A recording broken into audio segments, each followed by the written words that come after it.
Then he went over to the Otabills and repeated the miracle for their, tortoise-covered tank. After that, the angel disappeared.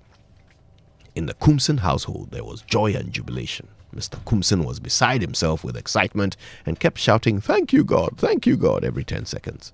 Mrs. Kumsen asked her husband, should we call the villagers to come with their buckets? It was like a nuclear explosion had been set off in Mr. Kumsen's chest. Hey, Mansa, have you lost your darn mind? Look at me. Let me make this clear to you. You have a simple choice here. Call the villagers to come for water, and you can live with them when they are going. Naturally, Mrs. Kumsen got the message and spoke no more of her great plans of liquid charity. In the Otabil household, there was joy and jubilation. They had never seen so much water in their lives. With unbridled glee, they both hit the streets, shouting at the top of their voices, we have water, come and fill your buckets. As you can imagine, a queue soon formed, and within 2 days, there wasn't a single drop of water left in the Otabil house. The following day, the angel was back in town.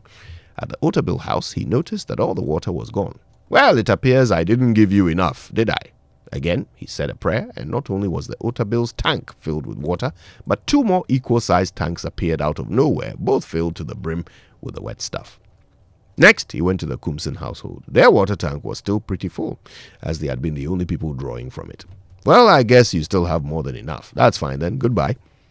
Every few days, the angel would come back and go through the same process. At the Otabil house, he would add more tanks, more water. At the Kumsens, he would note how much they still had left and leave them to it. Soon, the Otabills were distributing fresh water to the whole district. They never lacked water ever again in their lives, and many came to be blessed by their generosity.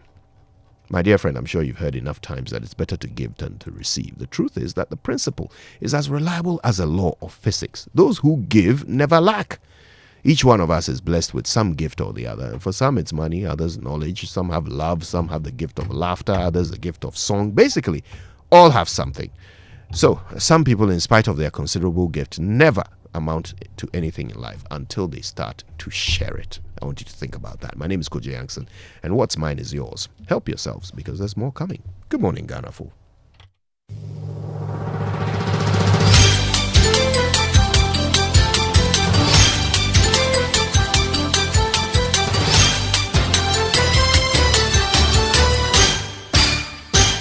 Hello, good morning and welcome to Joy News at 6.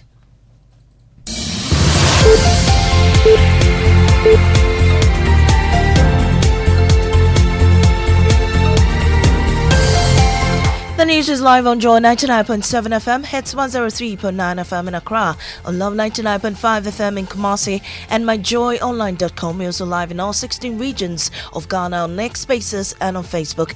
Coming up, Ghana Cocoa Board intercepts 1,473 maxi bags of smuggled cocoa in a special operation in the Bono region.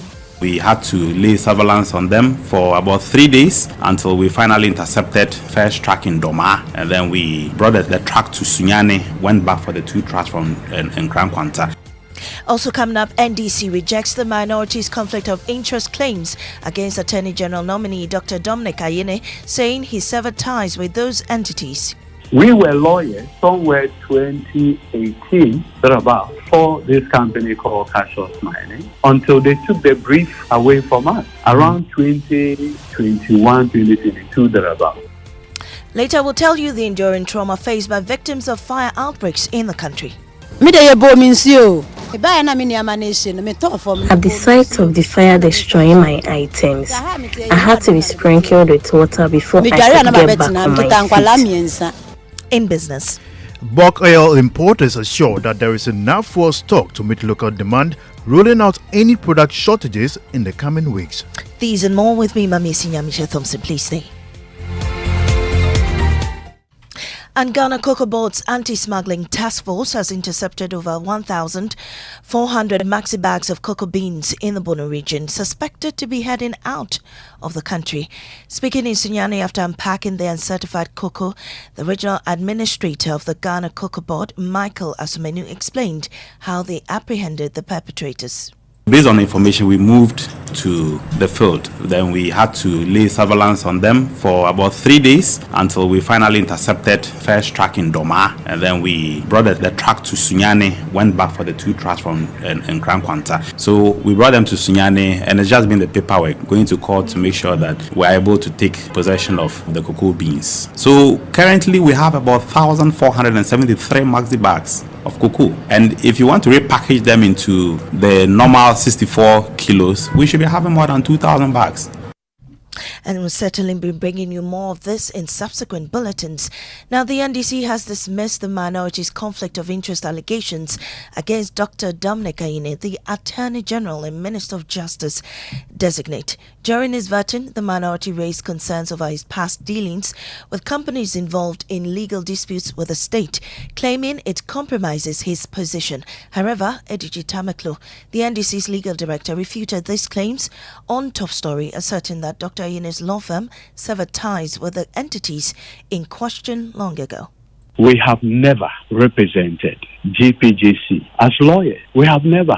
Two, the award in respect of that arbitration has already been given. What is it that the Honorable Dr. Dominica Krosinga is going to do to reverse the award? Has your company or your law firm represented Cassius Mining before? We were lawyers somewhere 2018, thereabout, for this company called Cassius Mining, until they took the brief away from us around 2021, 2022, thereabout. And since then, we've not had any engagement with them.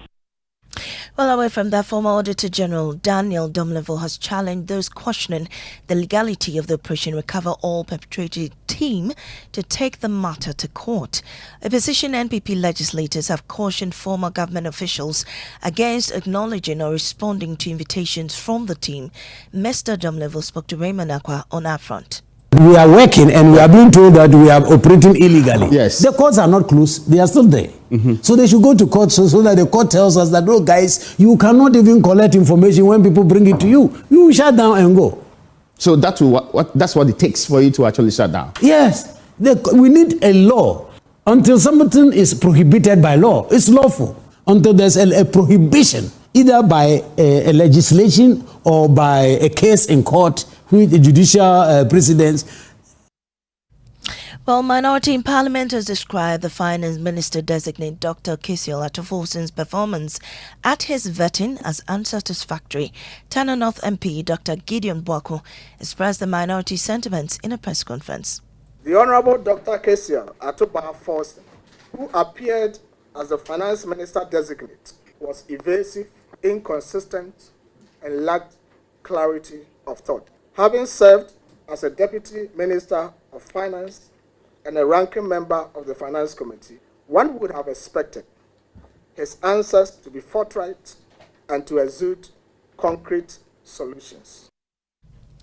Well, Ghana has recorded more than 4,000 fire incidents between January and September 2024, raising serious concerns about public safety. The recurrent market fires have left countless individuals devastated, not only grappling with the loss of their livelihoods, but also enduring profound psychological impacts. Jennifer August delves into the enduring trauma faced by victims of these fires. On January 2, 2025, a fire at Kantamanto Market destroyed properties and livelihoods. It is one of many fires ravaging major markets nationwide. The Ghana National Fire Service put the total fire disaster recorded between January and September 2024 at 4,650. But beyond the numbers and the devastations lie deep emotional tales. At the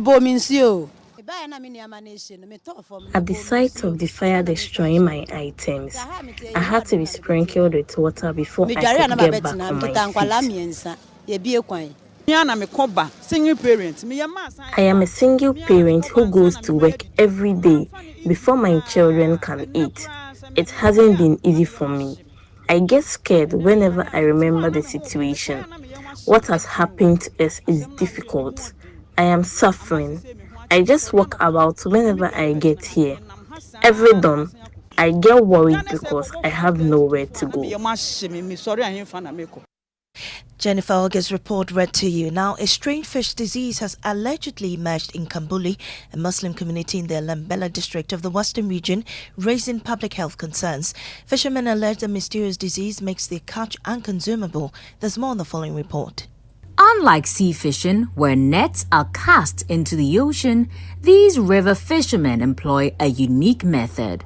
Setting wire mesh traps at strategic points to catch a variety of fish species. Dauda Amadu Nda and Ayuba are fishermen.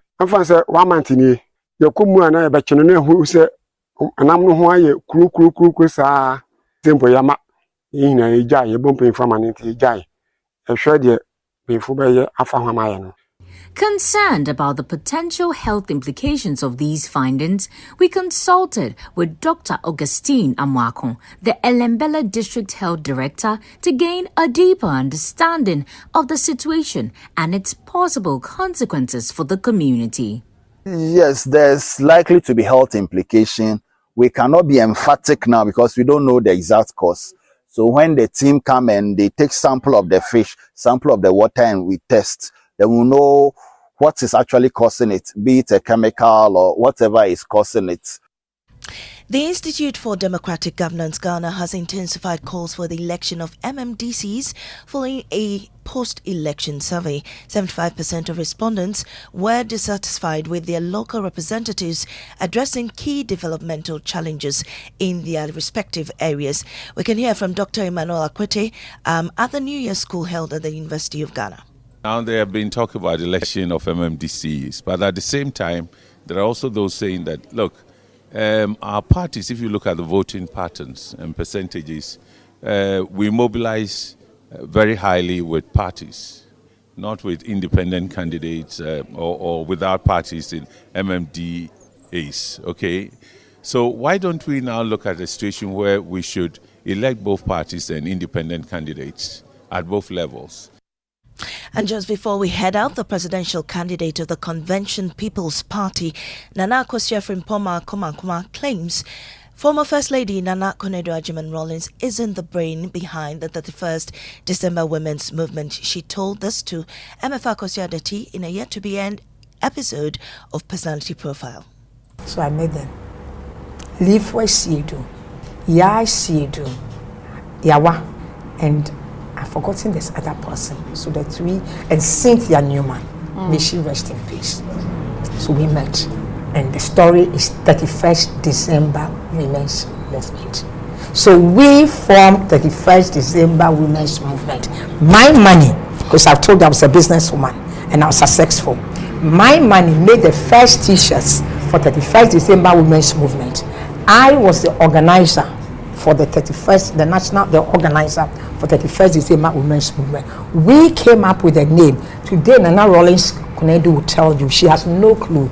That name, 31st December Women's Movement, she can't tell you how it came about. And you heard the presidential candidate of the Convention People's Party, Nana Akosua-Frimpomaa Komankoma, ending this morning's bulletin here on Joy 99.7 FM. I am Amiesi Nyamiche Thompson. Business is next on the Super Morning Show's Day.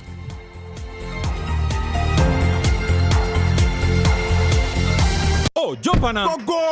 Google me. At what time when you come back, we are not hear the sound of your car? Why you buy new car? No, I not change my car. It be the same ride. It be the fuel way I change. Way one shouts it. Ever since I started using the all-new Excellium Premium Fuel, fortified with 3-in-1 action. Oh, Joe, now my car they run like electric car. No, it's so. This is the type of fuel where they want to. Because now engine they cost. Where they want for way if I buy it, it go protect my engine. And with the small way I buy, I go drive, sir. Absolutely. It's like strapping a turbocharger to your engine and giving it a protector. And what they bust my mind, Seth, be the 3-in-1 action, no? Excellium, they prevent up to 99% of deposit. It be anti-wear, some be anti-corrosion. Won't pay when I open them. Hey, so where can I find this magical fuel? Just head over to any Total Energy service station and your car will thank you. Hey, then make a finish my gobe fast, then rush go Total Energies. My friend, but why your hand my gobe inside? I give you info. Make a fill the gobe too small. Go.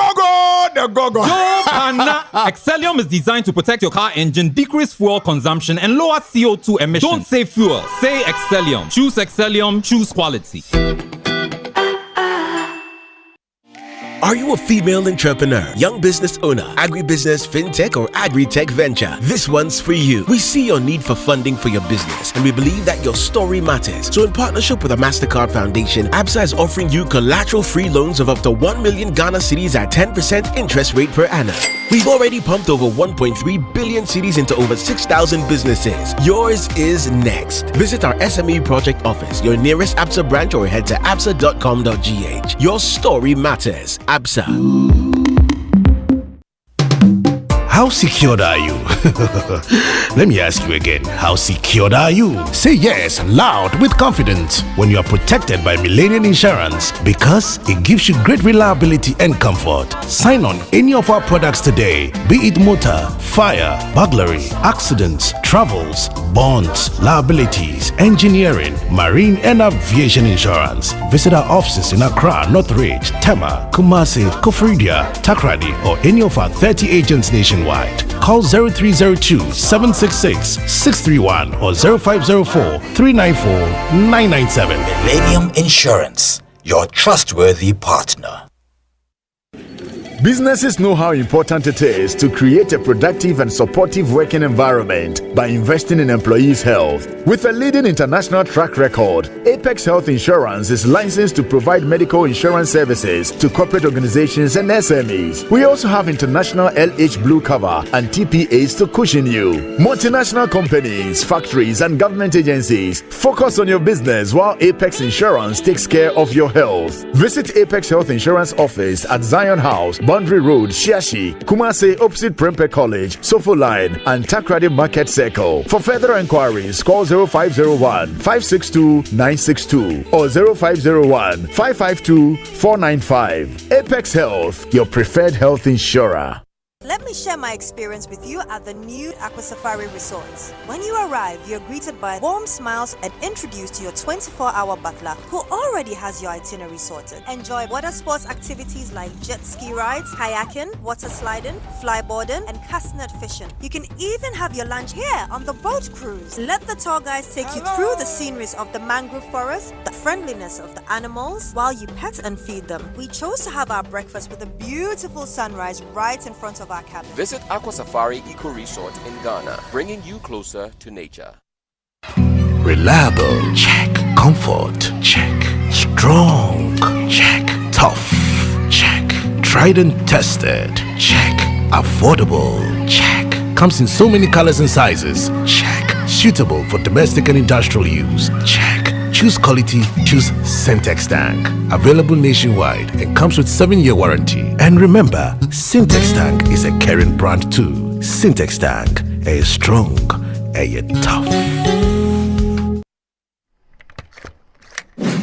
What are you paying for? A delicious meal at the restaurant? Do it with SG Ghana Visa Card. Buying fuel for your car? Do it with SG Ghana Visa Card. Shopping online or at the mall or your favorite supermarket? Do it with SG Ghana Visa Card. When you need to pay, do it with SG Ghana Visa Card.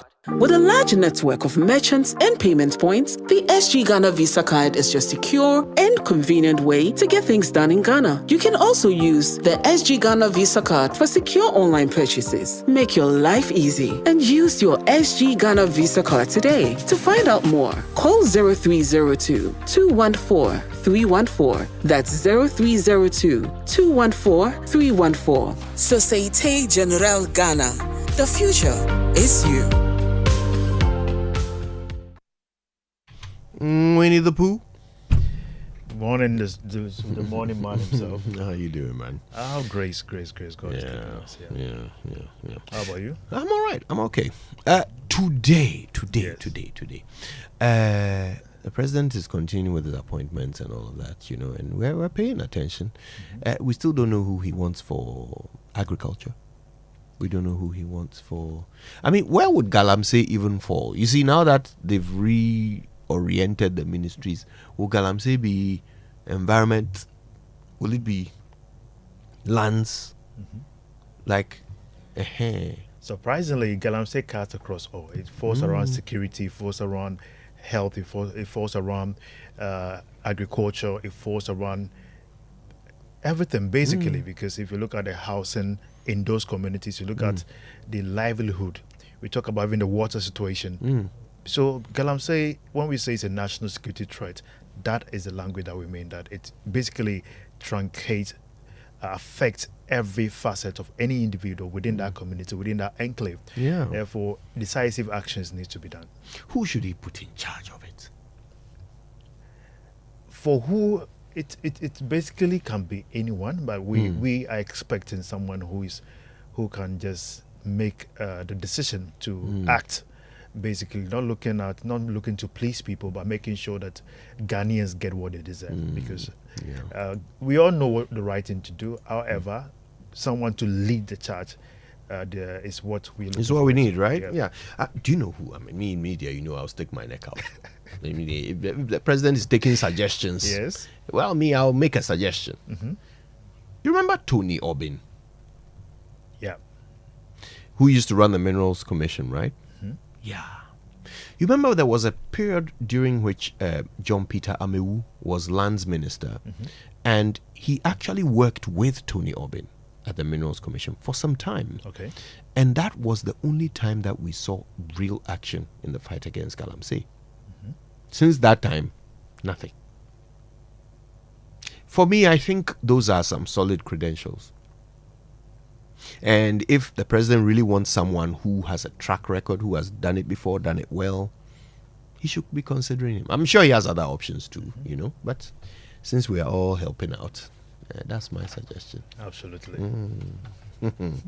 Now let me wait for the insults. Okay, the 6 a.m. news came to us thanks to Total Energies. Total, we go the extra mile for you. Absa Bank Ghana Limited, your story matters, and Millennium Insurance, your trustworthy partner. And now for the Joy Business Report, and that comes thanks to Omnibasic Bank, at your service, and Safari Valley Resort, bringing you closer to nature.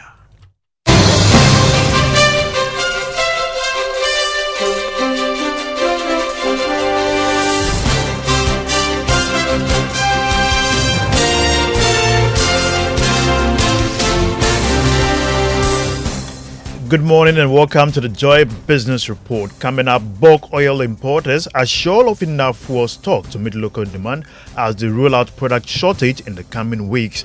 And Chamber of Oil Marketing Companies call for a review of taxes on fuel as to bring some relief to consumers. Also, Ghana Statistical Service identifies high cost of transporting foodstuff as major driver for increasing food inflation in the coming month.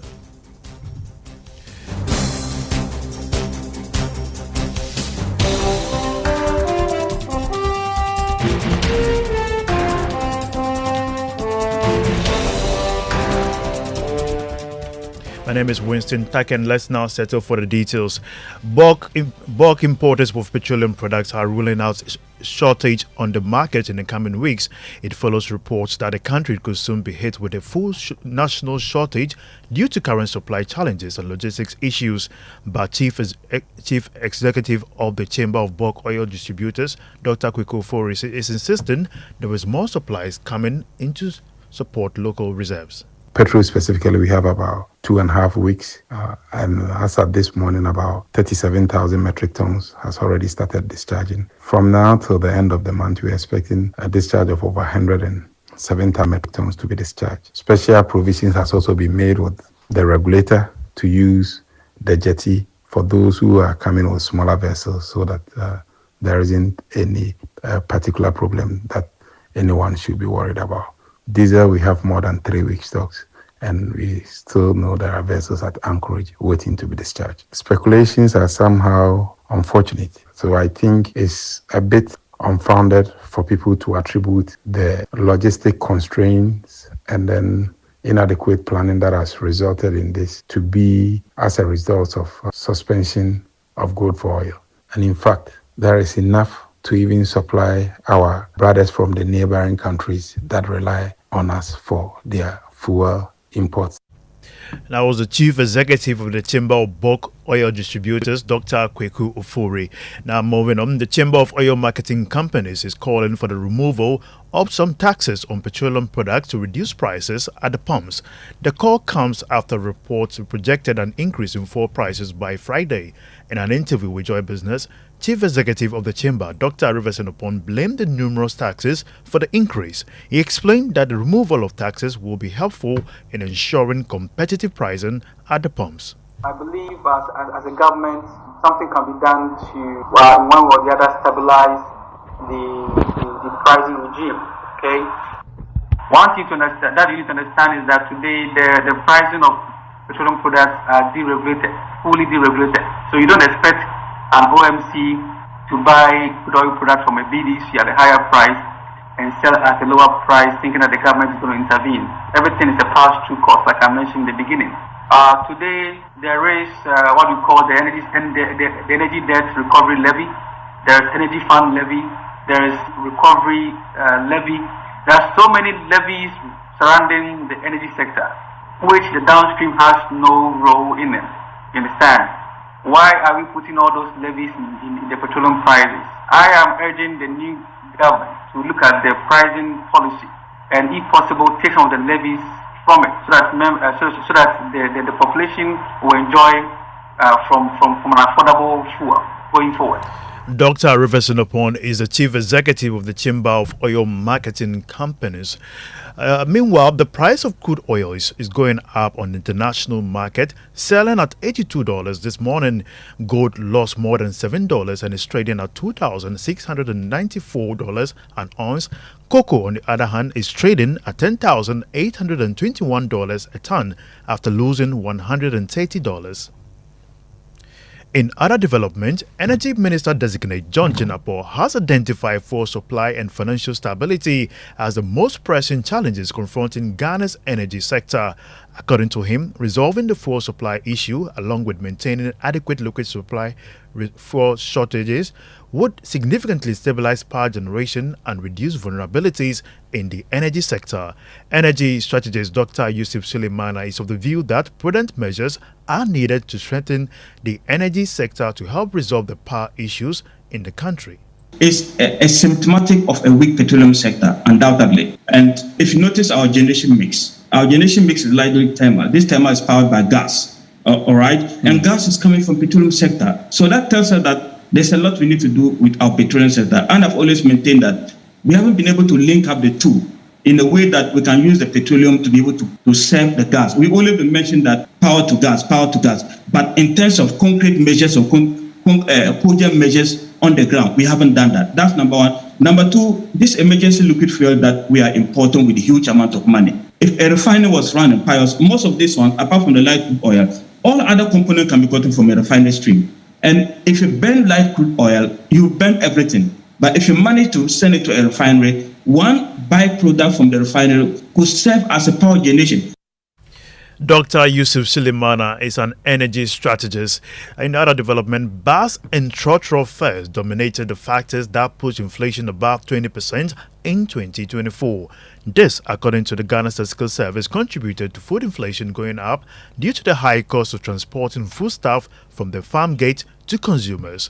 Speaking to journalists at a workshop to review the consumer price index variables, data scientist at the Ghana Statistical Service, Simon Tichutab, called for a multi-stakeholder approach to address the high cost of transporting foodstuffs to the market.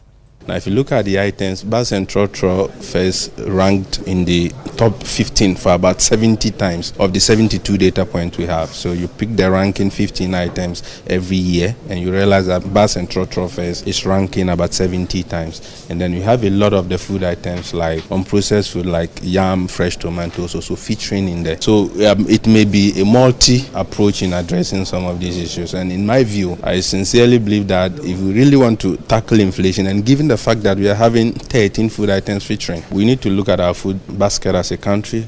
Are we producing enough? And what we are producing, what is the gap between the farm gate and what happened transmitting this food price from the farms into the market? Simon Tichuchab is a data scientist at the Ghana Statistical Service. Moving on, manager of macroeconomic research at GCB PLC, Courage Buti, has called on the new government to use its maiden budget in March to inspire confidence in the money market to help ease pressure on the cedi. Demand for dollars has picked up strongly this month, putting pressure on the local currency. Reacting to the development, Mr. Buti said government must be proactive in allaying the fears of the market going forward. What can be done? There will be more solution. We'll be managing communication around it, and it will be also the proactive interventions government can do to allay the fears of the market. Like I said, I think I touched on a number of them already. The forthcoming budget is key. You need to give people the sense that something has changed. You need to give them the sense that discipline will be continued. Already, we hear talks about renegotiating the IMF program. What does that mean for investors? Is there a positive thing? Is there a negative thing? It's as good as anyone. But then, if renegotiating, and I know that it's down, if the press release that they suggest renegotiation will ultimately sustain the program and then probably strengthen it, and it maybe some next group we are looking for extended, maybe impose more discipline and all that, then the market will respond. You heard from the manager of macroeconomic research at GCB PLC, Courage Buti. Meanwhile, economist Professor Lord Mensah has expressed confidence in the finance minister designate Dr. Kesel Atoforsen and his approach to addressing the nation's current economic challenges. In an interview with Joy Business, Professor Mensah emphasized the importance of prioritizing efficient expenditure measures and called for the removal of some nuisance taxes to foster economic stability and growth. I think the minister did very well. I don't foresee a situation where the government will come back repackaging, taxes for us. If you look at the, tax lines, you levy and then you betting tax and all. It's not up to 6 billion, revenue generation. If you're making up expenditure that are eating up the revenue that you generate unnecessarily. So it's not about, what you spend. It's about efficient, way of spending the money you have. Professor Lord Mensah is an economist and lecturer at the University of Ghana Business School. It's now time for the Investor Eye. Let's go to that particular story.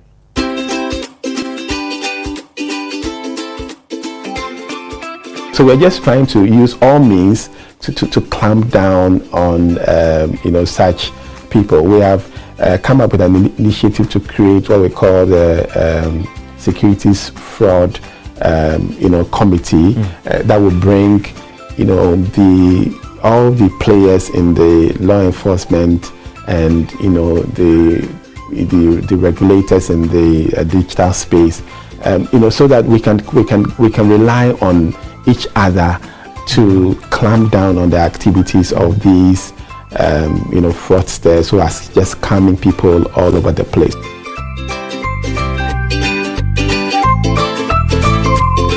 Now, is Dr. Daniel Gbamitete, Director General of the Securities and Exchange Commission there. Also, they will bring you an update on the currency market. The dollar is going for 16 pesos.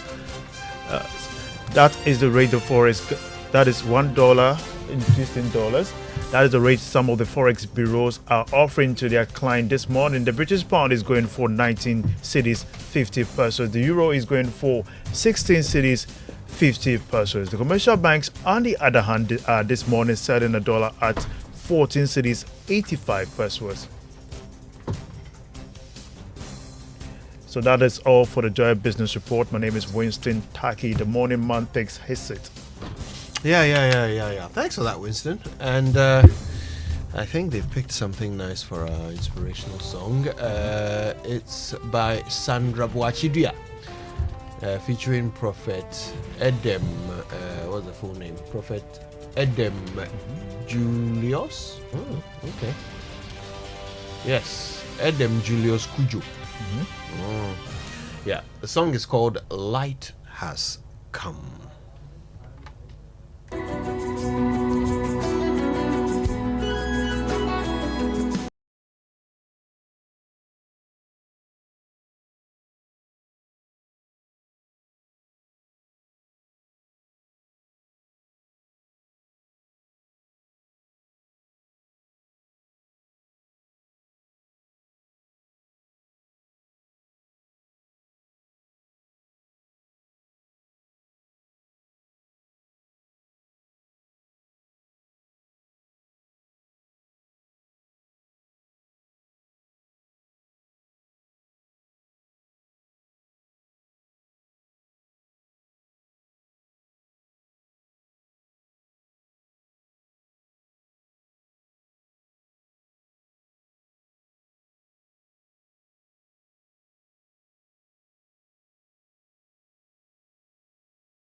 morning. I am fantastic. By God's grace. As usual, Yeah. you're asking Mama V how she's doing. Media, you don't want to know how I'm doing. Yeah, you are alive. I can see. You should get you Well, very soon. well and alive by grace. Mr. Experience. Okay. How are you?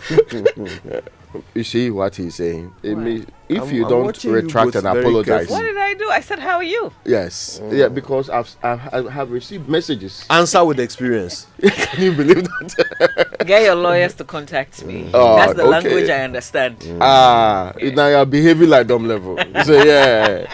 Is that in this country, everything you do, they say go to court, go to court. Now he has also adopted it. That's if you don't like it. Anyway. Anyway, this is where we are. All right, so we'll start with the Drive Safe campaign. Yes, it is brought to you by Joy News and the Multimedia Group and supported by Toyota, superior quality, and Imperial General Assurance, solid protection. All right, let's learn how to say it right now. And it's brought to us by Kingdom Books at Kingdom Quality and Affordability at their hallmarks. Also, Societe Generale Bank Ghana. The future is you. Something must be done. You say either, I say either. The other day, I did something that was quite uncharacteristic of me. I corrected someone on social media. I admit it's not how I normally do things. It's never good to correct someone in public when the option exists to do so privately. But I had simply had enough of people misusing the word severally. It baffles me how people continue to make this rather serious mistake. Many of us still think severally means several times, but actually it means individually or separately. That's what the lawyers mean when they say they were sued jointly and severally. It means they were sued as a group and individually. So please, for the very last time and for the love of our good God on high, let's make an effort to say it right. Now, I think I'd like some wache for breakfast. The only question is, should I tell the team about it? Do I want to order jointly or severally?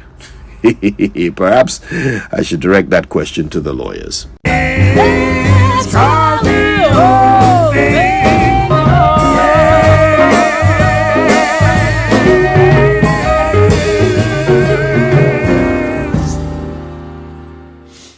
And that's where we are. Okay. So you continue. You end up in court by all means.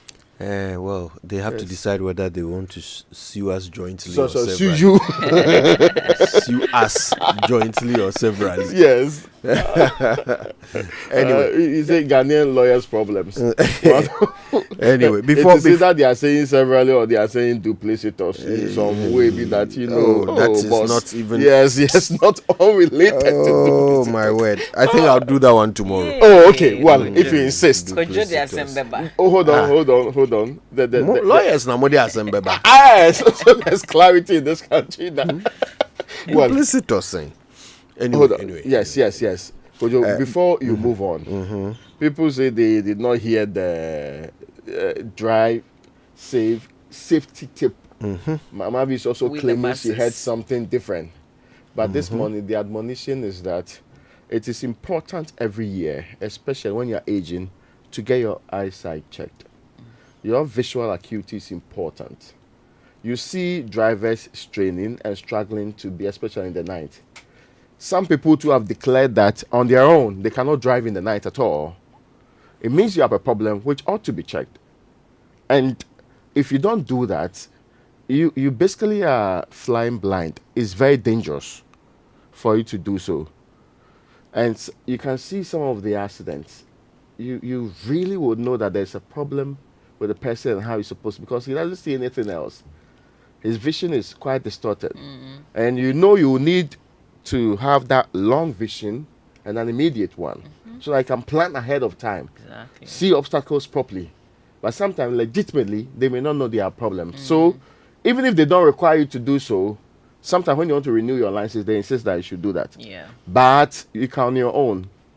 Every year, as part of your medical review, make sure your eyesight is, because that is what you're using to drive. Yeah. If it's not working, you certainly will have difficulties on the road. Absolutely. Yes, and we should be inspecting you, the drivers, we should be inspecting your visual acuity test But this one, and you, its you have a results. personal responsibility. I No, mean, it's true. not the DVLA's regulation that should get you to check your eyesight. But you know owe how, that look, to the yourself. older people get, the more stubborn they become. And the last thing a person wants to admit is that they are losing a certain, key and essential ability. Look, you have no idea how long I have been arguing with someone in my family that this person needs a hearing aid. Still. She'll keep saying, Essendon. But no matter what we say, this person will not get a hearing aid. It's getting out because it will be admitting that yes, there's a problem. Yes, and that is very difficult psychologically, and sometimes it leads us to make very risky decisions. True, and that's what Raymond is talking about. This thing with your diminishing eyesight or your failing eyesight, and just a refusal to even acknowledge it. True. Rather, you'll be squinting and holding the steering wheel and you're hoping for the best. It's a terrible and blaming attitude. oncoming vehicles. Yes. I don't know why sunlight. Well, let's just be mindful of the safety of others in all things. Yeah. Okay. Shall we get into the papers? Let's do that. The news review now brought to you by Syntex Tank, Air Strong, Air Tough, and Access Bank, more than banking. Let me start with the Daily Graphic, and it's reporting this one, the biggest story on the front page: elect MMDCEs on partisan lines. Experts advocate. Now, 3 political scientists and a legal luminary have stressed the need for election of MMDCEs on partisan lines during a panel discussion yesterday on the country's local government system at the 76th. Did I say 27th? New Year school. One of the things that signals that you may need help with your eyesight.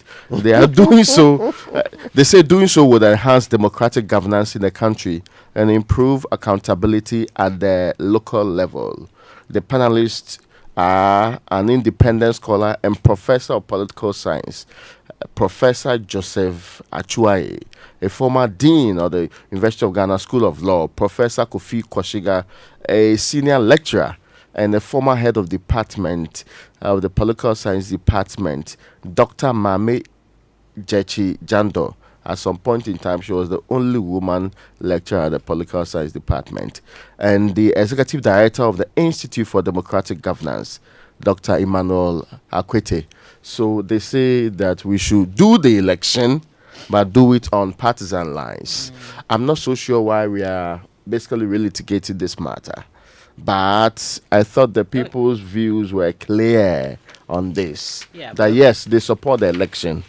What the people did not ask for, and the contention under President Akufo-Addo was that you made a promise in your manifesto to actually get MMDCs elected.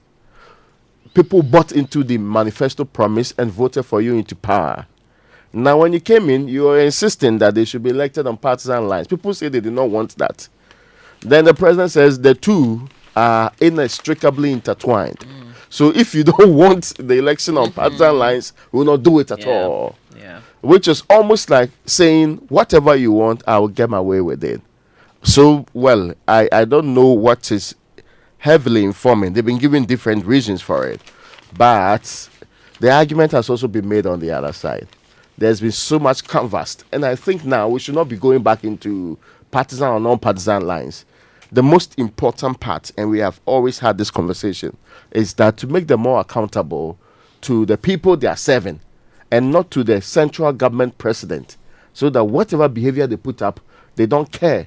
They just think that they are suiting the needs of the man at the top. So if nobody is reporting them to the man at the top, they are fine and they are cruising through. We should get them elected. And if we get them elected, we can in the future now consider whether the election on non-partisan lines worked or did not work. If there's a change. But we like throwing some of these things into the fray. And then it will delay for another 4 years. Something that appears to have general consensus and agreement. Get the people elected at that level.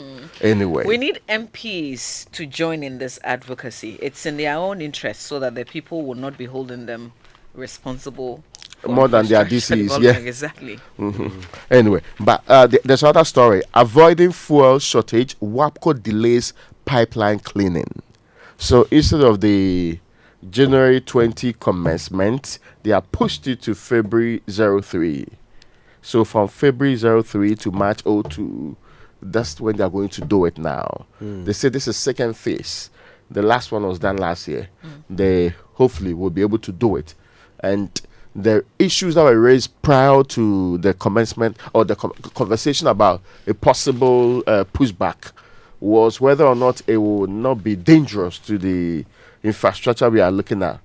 But they insist they can still work within those timelines, which may mean that we have additional days, almost 2 weeks, to make up for the fuel concerns that were raised previously.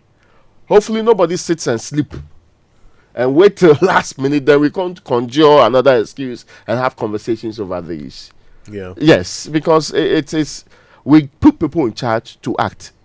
Sometimes we have to come back and be telling them what to do again. You are not sure why we put them in charge. This delay of the pigging process, which is what they call the maintenance process that WAPCO has to go through.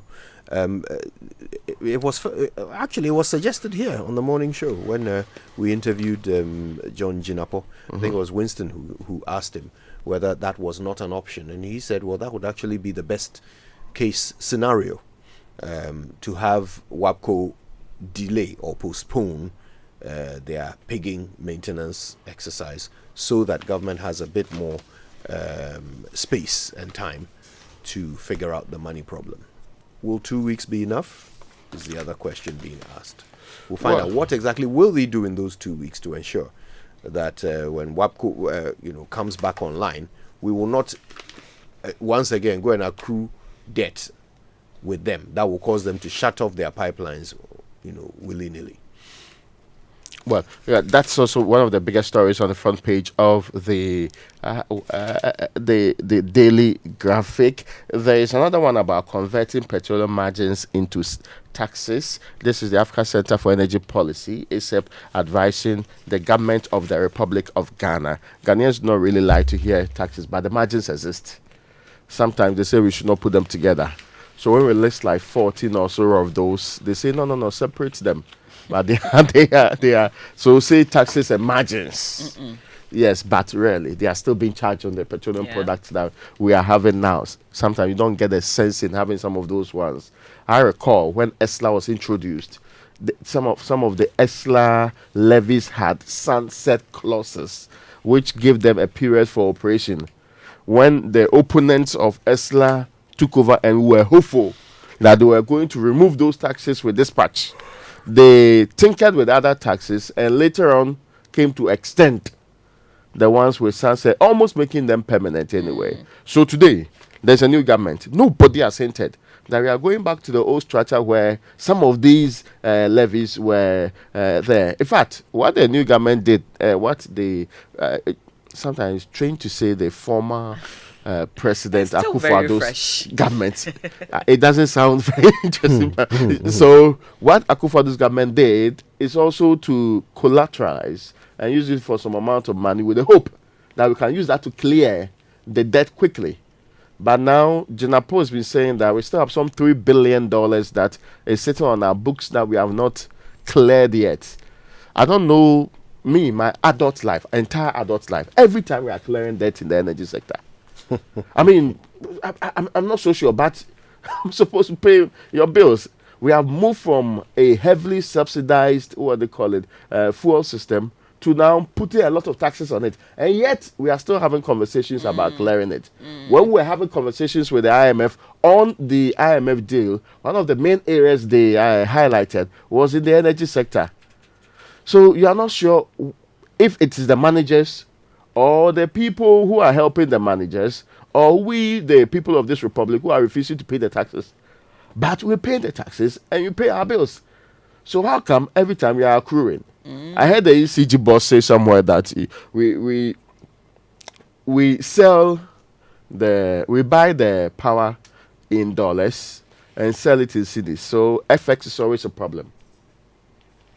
But the key question is then whose responsibility is it to fix that? Yeah. Because I don't understand why we keep making it look like, and if the way I've started this conversation, it either ends up with, ECG is not collecting enough. Yesterday, ECG started keep the lights on business to collect more money. They are not collecting enough. Other times, they'll tell you they are collecting so much money, but the FX is the problem. We need to narrow down and get people we are put in charge, fixing the problems, and stop explaining it every time. So you see, they come in as windfall taxes, and then they come to stay. Yeah. And then we don't even use those monies collected for the purpose for which we True. Then we are back to being asked to pay again, as if it's from having a cousin who has failed exams and the entire family is considering the options available. How? Anyway, so this is a quote attributed to Isaac Adongo. He says that Nanado received 45 billion cedis in ESLA. Okay. ESLA proceeds to solve a 9 billion cedi problem, but spent the money with the problem unresolved and a debt of 54 billion for John Mahama. For John Mahama. Well, I mean, yeah. When you think about it in those terms, it is craziness. It's crazy. Anyway. All right, let's get into the Ghanaian Times newspaper. President names security capos Prosper Bani, Charles Kipo, Kofi Boache, Razak occupy top post. One of the biggest stories yesterday. Also, NGO launches initiative to promote access to safe drinking water. Exercise restraints. President appeals to trouble sports, and court restrains woman from traveling out of country with daughter. The crime story that's of interest to me is a Mason who is in trouble for biting ex-girlfriend's upper lip.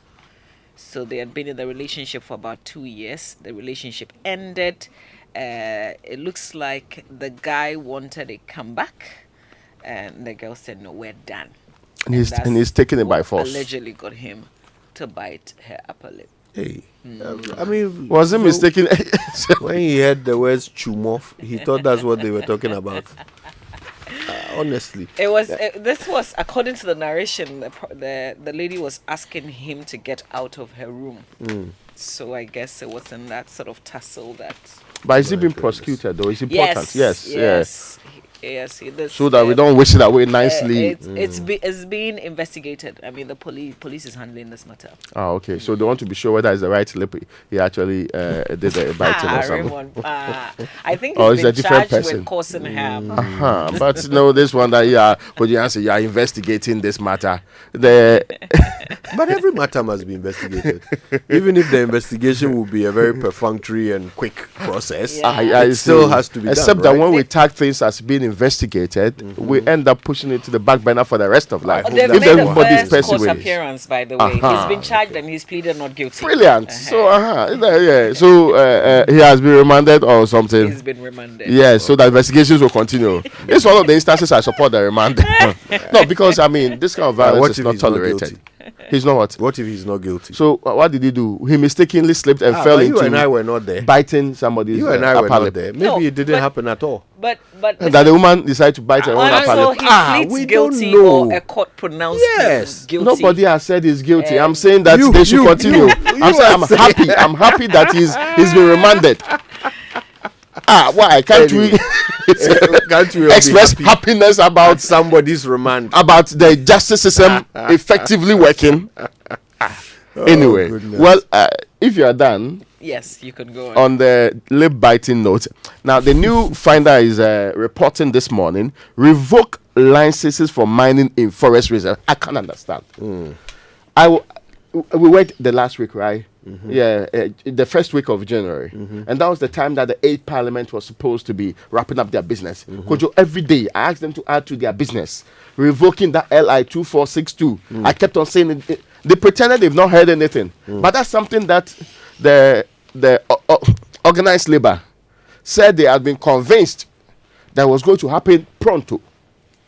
That's one of the things we have to spend a bit of time talking about today, because our main issue is about the president's priorities regarding the creation of new ministries and the appointments that he still has to do. We still don't know where Galamsey will even fall under the new ministries that have been created. Okay, it's something we need to examine, try and figure out where it will be best placed in order for the best results to be achieved. Let's remind ourselves of what they actually promised to do in the fight against Galamsey, so that we don't end up disappointing ourselves. You know how it is with these government people. You think they promised you something, but when you go and read the fine print, that's not what they promised. So let's find out what exactly was promised in the fight against Galamsey, so that we can start, laying out our expectations and properly managing them, because that's an important area. Agriculture is another one, right? And it's not just these two. So we'll go through the new ministries, see what's different between them and the old ones, and try and figure out where some of these important things will fall,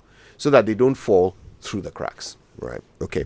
So the online review is brought to us by Zenith Bank in your best interest and Goil Good Energy. Goil Yenara Yendia. I saw a story on online. Kofi Adoma has sustained an injury from muskets being fired. Apparently, he got something in his eye. He got shot in the eye, and he's currently receiving treatment for it. There it is. Kofi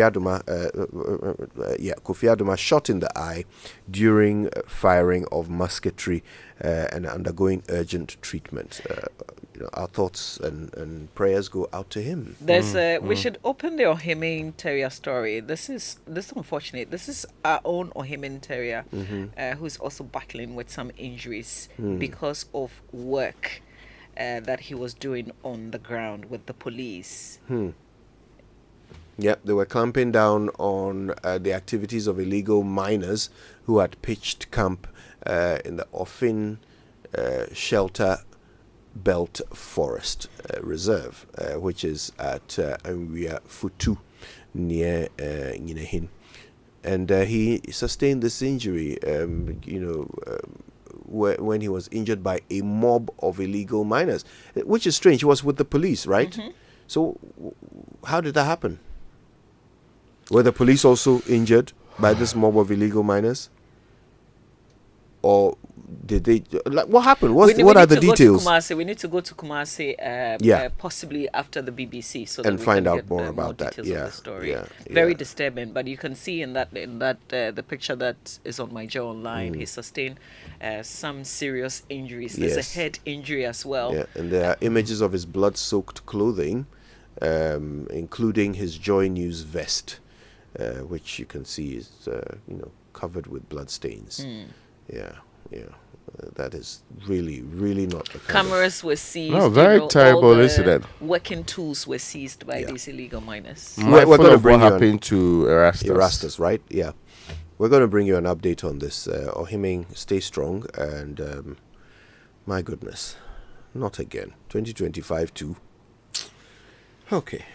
The BBC News now, and is brought to you by Fidelity Bank, Believe with Us, and Old Mutual, 10 years of greatness in Ghana, here for a lifetime. Sierra Leone says after this agreement, up next is the Ukraine and Russia war, where there has been so much destruction as well. You listen to Newsday with Vic and James. This is the BBC World Service with Monica Deviat exploring what astronomers now can and can't see. Without the night sky, life on Earth wouldn't be the same. This is how we survived. We lived with the Earth. Our ancestors depended on that sky. I'm not sure we understand how much we've already lost, and what more we're in danger of losing. Licence to operate a space object. Today at 9:30 and 21 GMT.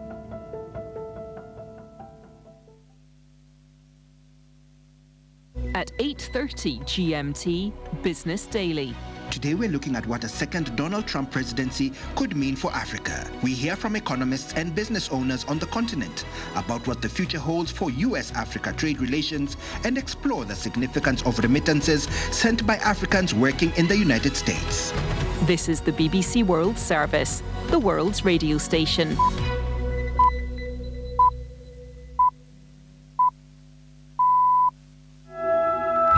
Hello and welcome to Newsday on the BBC World Service with James Copnall and Victoria Wamhunda.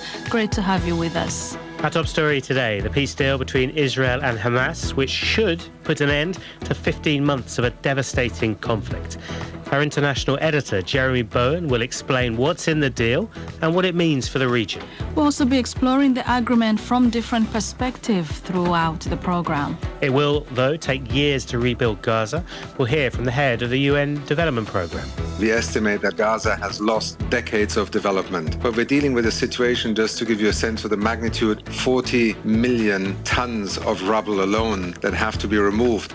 And the door is ajar for Arsenal to maybe, just maybe, dream of a Premier League title after their last night win against rivals Tottenham. But first, the latest BBC World News. Hello, I'm Chris Barrow with the BBC News. Israel's cabinet is due to meet to approve a ceasefire and hostage release deal with Hamas in Gaza. The agreement has raised hopes of an end to 15 months of war. An initial 6-week truce is expected to begin on Sunday. Meanwhile, the fighting continues. Mohammed Taha from BBC Arabic has been gathering reaction from Gaza. There is that atmosphere of joy and caution at the same time. So the joy for this big moment in the Middle East that the people in Gaza and in Israel waited for so long, 468 days of devastating war. And cautious because Israel continued their strikes against Gaza. More than 30 people died in different parts of Gaza, putting the number of people who died in the last 24 hours on 80. You know, people in Gaza really are tired of that, and they might be expecting more strikes in the coming 3 days until the ceasefire come into effect on Sunday. John Donison in Jerusalem says it's a bittersweet moment for the families of hostages held in Gaza. There's huge relief that this long-awaited deal has finally been done, but their loved ones are not out of Gaza yet. And also this morning, we do have to have the official sign-off from Israel's cabinet. And there are a number of hardline right-wing ministers within that cabinet who have said they will quit the government, possibly forcing elections here in Israel if the deal goes ahead. However, they cannot block it if Prime Minister Netanyahu wants it to happen, and the indications are that he does now want that deal to go through. President Biden has used his farewell address to warn Americans against a dangerous concentration of power in the hands of a few rich people. 5 days before leaving office, Mr. Biden said a new oligarchy of extreme wealth and influence was threatening democracy, an apparent reference to allies of Donald Trump. He lashed out at social media firms for giving up on fact-checking. Mr. Biden also outlined other achievements of his presidency. At home, we've created nearly 17 million new jobs, more than any other single administration, a single term. More people have health care than ever before. And overseas, we've strengthened NATO. Ukraine is still free, and we've pulled ahead of our competition with China. I'm so proud of how much we've accomplished together for the American people. Canada's Prime Minister Justin Trudeau says Ottawa will consider all possible countermeasures if Donald Trump implements his threat to impose a 25% tariff on Canadian imports. Speaking after discussing the issue with Canada's 13 provincial leaders, Mr. Trudeau said he supported the principle of a proportional dollar-for-dollar response. BBC News. The British Prime Minister Keir Starmer is visiting Ukraine for the first time since he took office. He'll sign a symbolic 100-year partnership deal to formalise economic and military support in the face of Russia's invasion. President Volodymyr Zelensky is keen to discuss security guarantees from allies like Britain, amid concern that Donald Trump may wind down US support and push Ukraine into a compromise with Russia.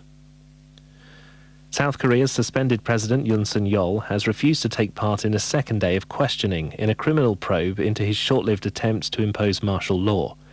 Meanwhile, the Constitutional Court is holding a hearing to decide his fate. Shaima Khalil reports from outside the court. We're outside the Constitutional Court, and Mr. Yoon's supporters, a handful of them, are just outside the building. They have been quite impassionately talking yet again about stopping the impeachment, about how illegal all of these processes are. But what happens here in that building is quite consequential, because essentially, if the Constitutional Court decides to uphold the impeachment by Parliament, that means that Mr. Yoon is out, and that triggers a snap election within 20 days. If it decides to dismiss it, that means he's reinstated.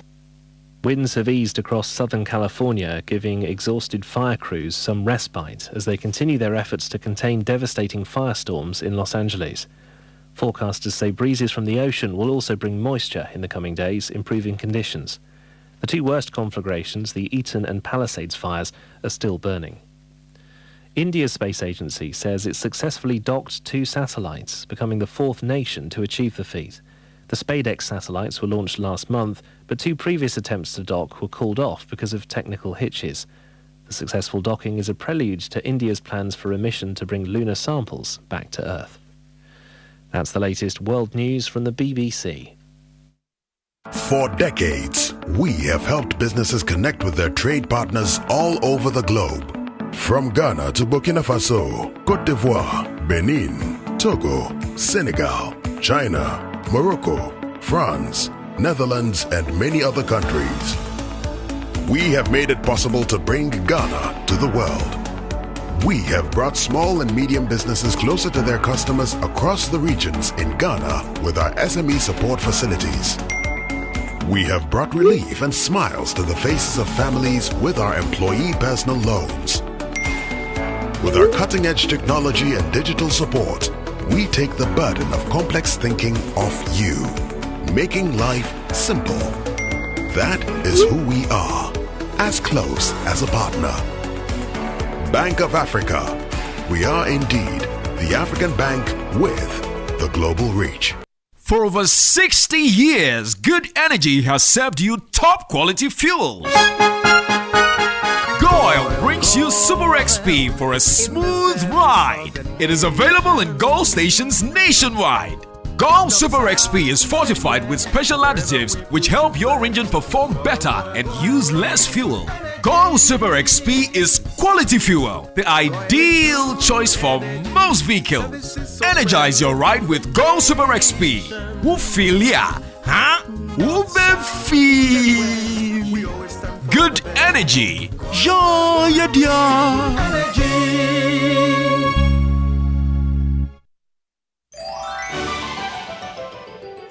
Festive season is here. You know what that means. Groceries, bills, and so many unplanned expenses. But don't panic. There's a cool new feature on Haptel you have to know about. It's called Pay Small Small. Yes, like the name says, Pay Small Small. It's Ghana's first widely and instantly available buy now, Pay Small Small service. With Pay Small Small, you can buy food, groceries, airtime, and pay all your bills without paying the full amount upfront. So this festive season, you're sorted. Pay a small fraction of what you're buying now and spread the rest into 3 weekly payments. All you need is your Ghana card to activate it and you're set. It's the perfect solution to keep your pockets in check this festive season and beyond. So don't wait. Go to your Haptel app now and choose Pay Small Small as your payment option. Haptel is everything you.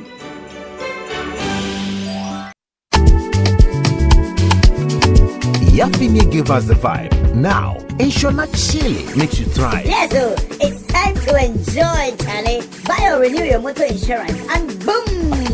Free fuel coupons and airtime for your sweat. Who don't like enjoyment? From January to June 2025, Enterprise Insurance gives you more reasons to smile on the road. Insure today and enjoy free fuel coupons for your car and airtime for your phone. Free fuel? Airtime too? Enterprise Insurance. Always your advantage. Insure Chile. It's simple. Insure and enjoy. Ready to secure your peace of mind and experience the fastest claims payment? Visit any of our branches or agency outlets nationwide. Connect with your insurance broker or enjoy the convenience of buying your insurance online through the Enterprise Advantage app today. Terms and conditions apply. Enterprise, your advantage. What if we told you that your next adventure is just a tap away? That's right. With Republic Bank Visa Credit Card, it's your time to win a staycation at some of Ghana's luxury beach resorts, 5-course dinner, a full-day spa service, or the ultimate, an all-expense-paid trip to Dubai, the city of gold. Every tap brings you closer to winning in the Top Win and Fly with Republic Bank promo. Whether it's Infinite, Adishi, or Classic Credit Card, just keep tapping to win. New customers are welcome. This promo is regulated by the National Lottery Authority on the Caritas Lottery platform. Terms and conditions apply. Republic Bank, we're the one for you. After a long flight, Safari Homes gives you the peace to unwind. A short drive from the airport, convenient for all. For nature lovers, Safari Valley Resort is a hidden gem, surrounded by lush greenery and luxury amenities. A place where you can truly escape. Now, for water adventure, Aqua Safari Resort has it all. Jet skis, canoe rides, kayaking, and a visit to the estuary. And for more excitement, Safari Eco Park is the perfect place to get closer to some amazing animals. Visit Safari World in Ghana, together bringing you closer to nature. You are starting life, you want financial freedom, you know where to go. For your child's education, financial freedom, we got solutions just for you. For your retirement plan, employee wellness and benefits. Old Mutual, your preferred insurer. Old Mutual is the best. What are you waiting for? Come and join us. Call us on 030-7600. Old Mutual. Do great things every day. Do great things every day. Do great things every day.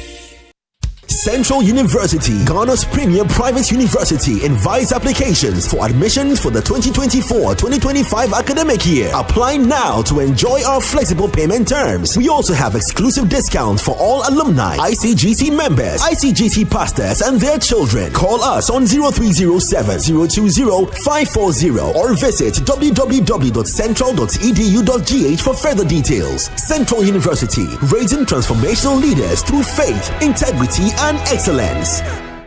Coffee in your cup and joy on the set. The Super Morning Show is always the best bet on Joy 99.7 FM.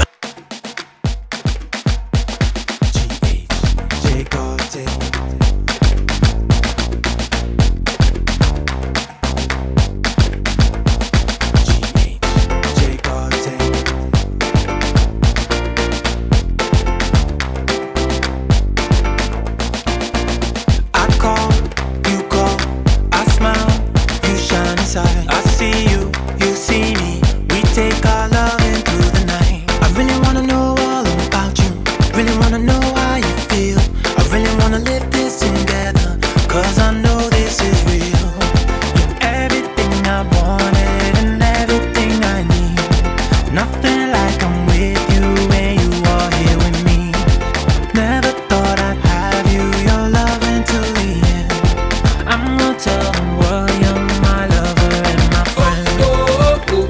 I'm falling, my lady, lady, oh, my lady, lady, oh, my lady, lady, oh, I'm falling.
Jegati, right? Yes. It's a Thursday. Because I was wondering why they are throwing back apparently.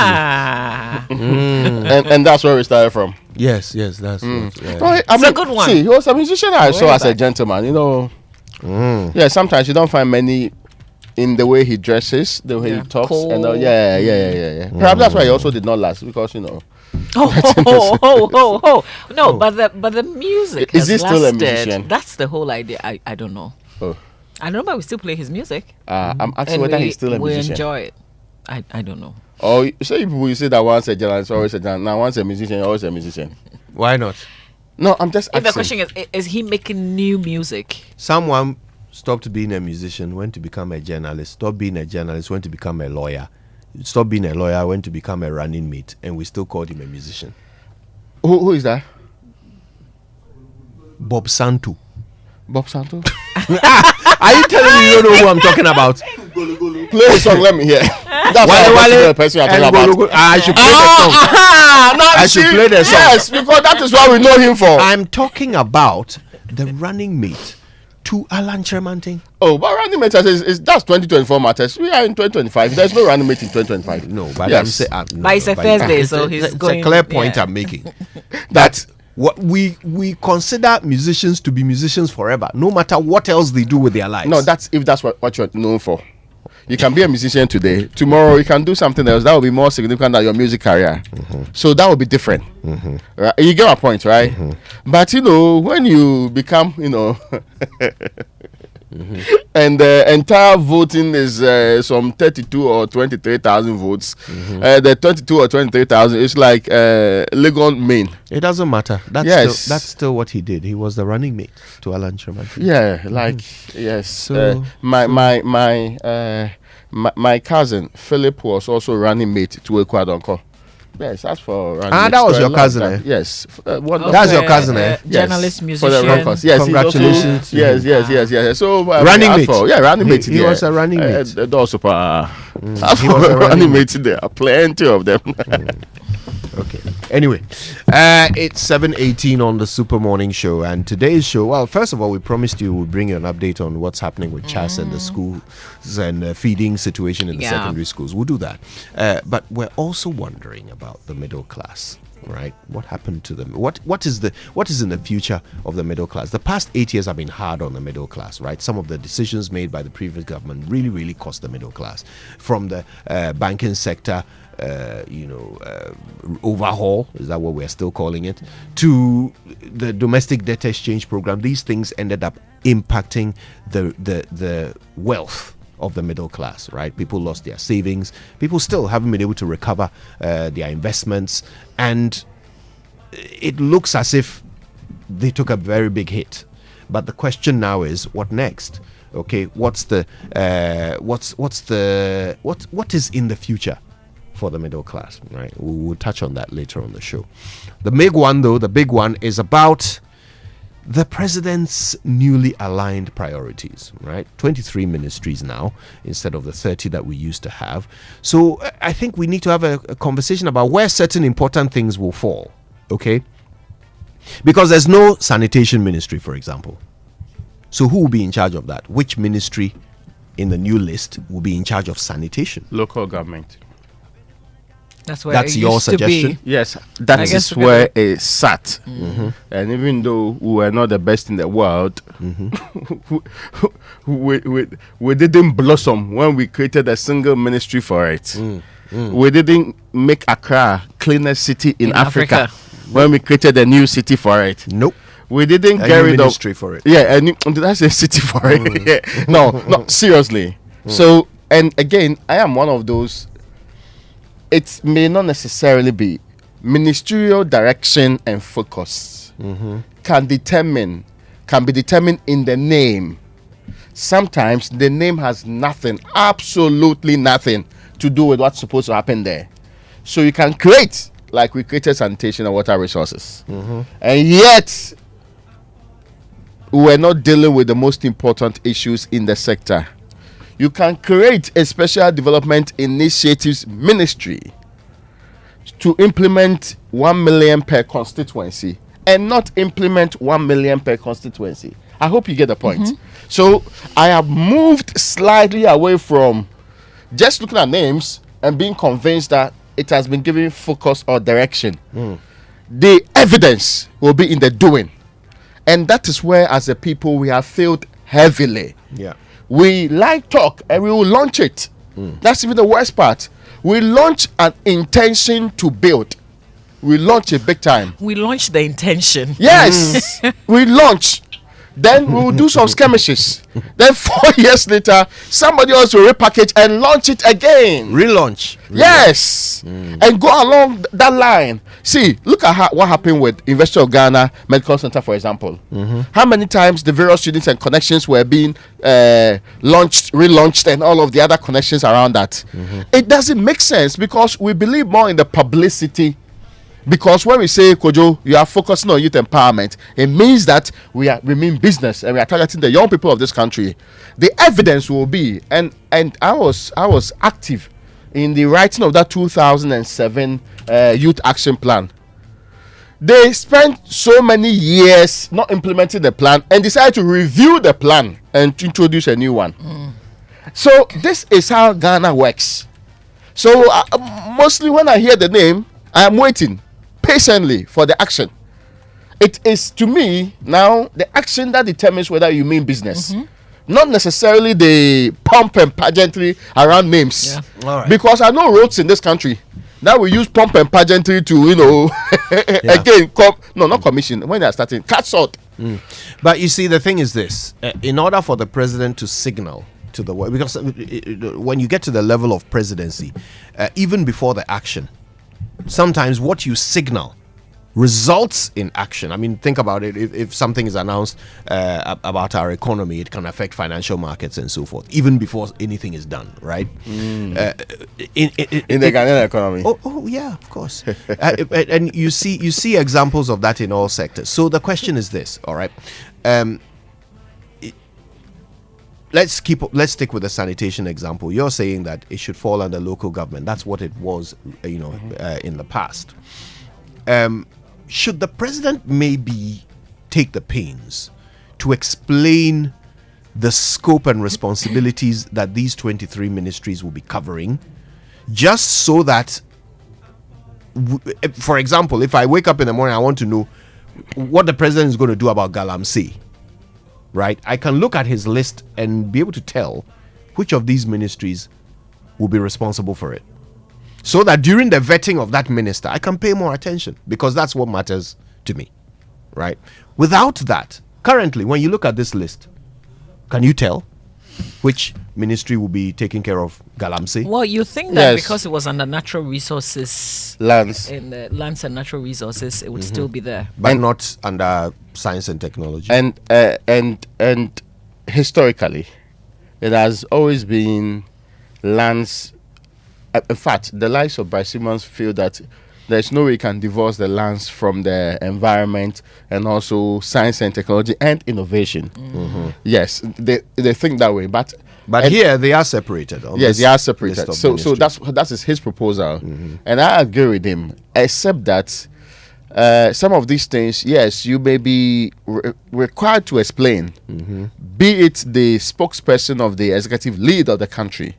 And sometimes when the ministry is set up and they redevelop their website to reflect their new name, they now give you the vision, goals, the scope and everything connected to that. I get your point that maybe some understanding of where what is for.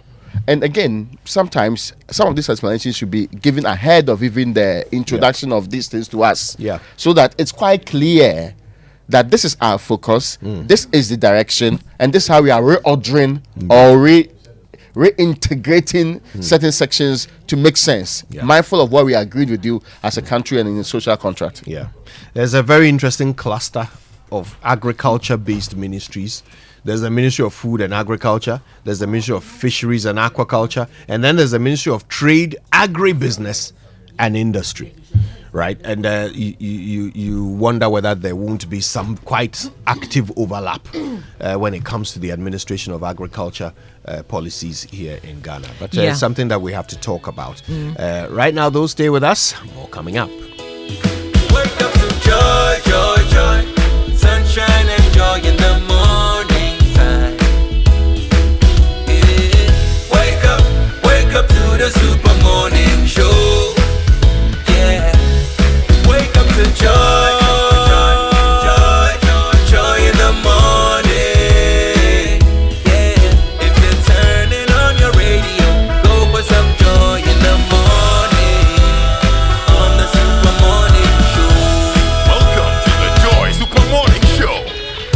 Now, 2024 was indeed tough for many businesses, and we know that for sure. Will 2025 could be better? I'm hoping so. Which sectors will attract investment in 2025? Do you have answers to these questions? Where can business find money to expand in 2025? What new policies will emerge, and how will these impact your business in this year of 2025? For answers, ladies and gentlemen, and many more, join the 11th edition of the Crystal Ball Africa 2025 for answers. The theme is from challenges to new opportunities. This is happening on the 23rd of January 2025 at 9 a.m. prompt. This is happening at the Labadi Beach Hotel here in Accra. Don't miss the chance to network and tap into new opportunities.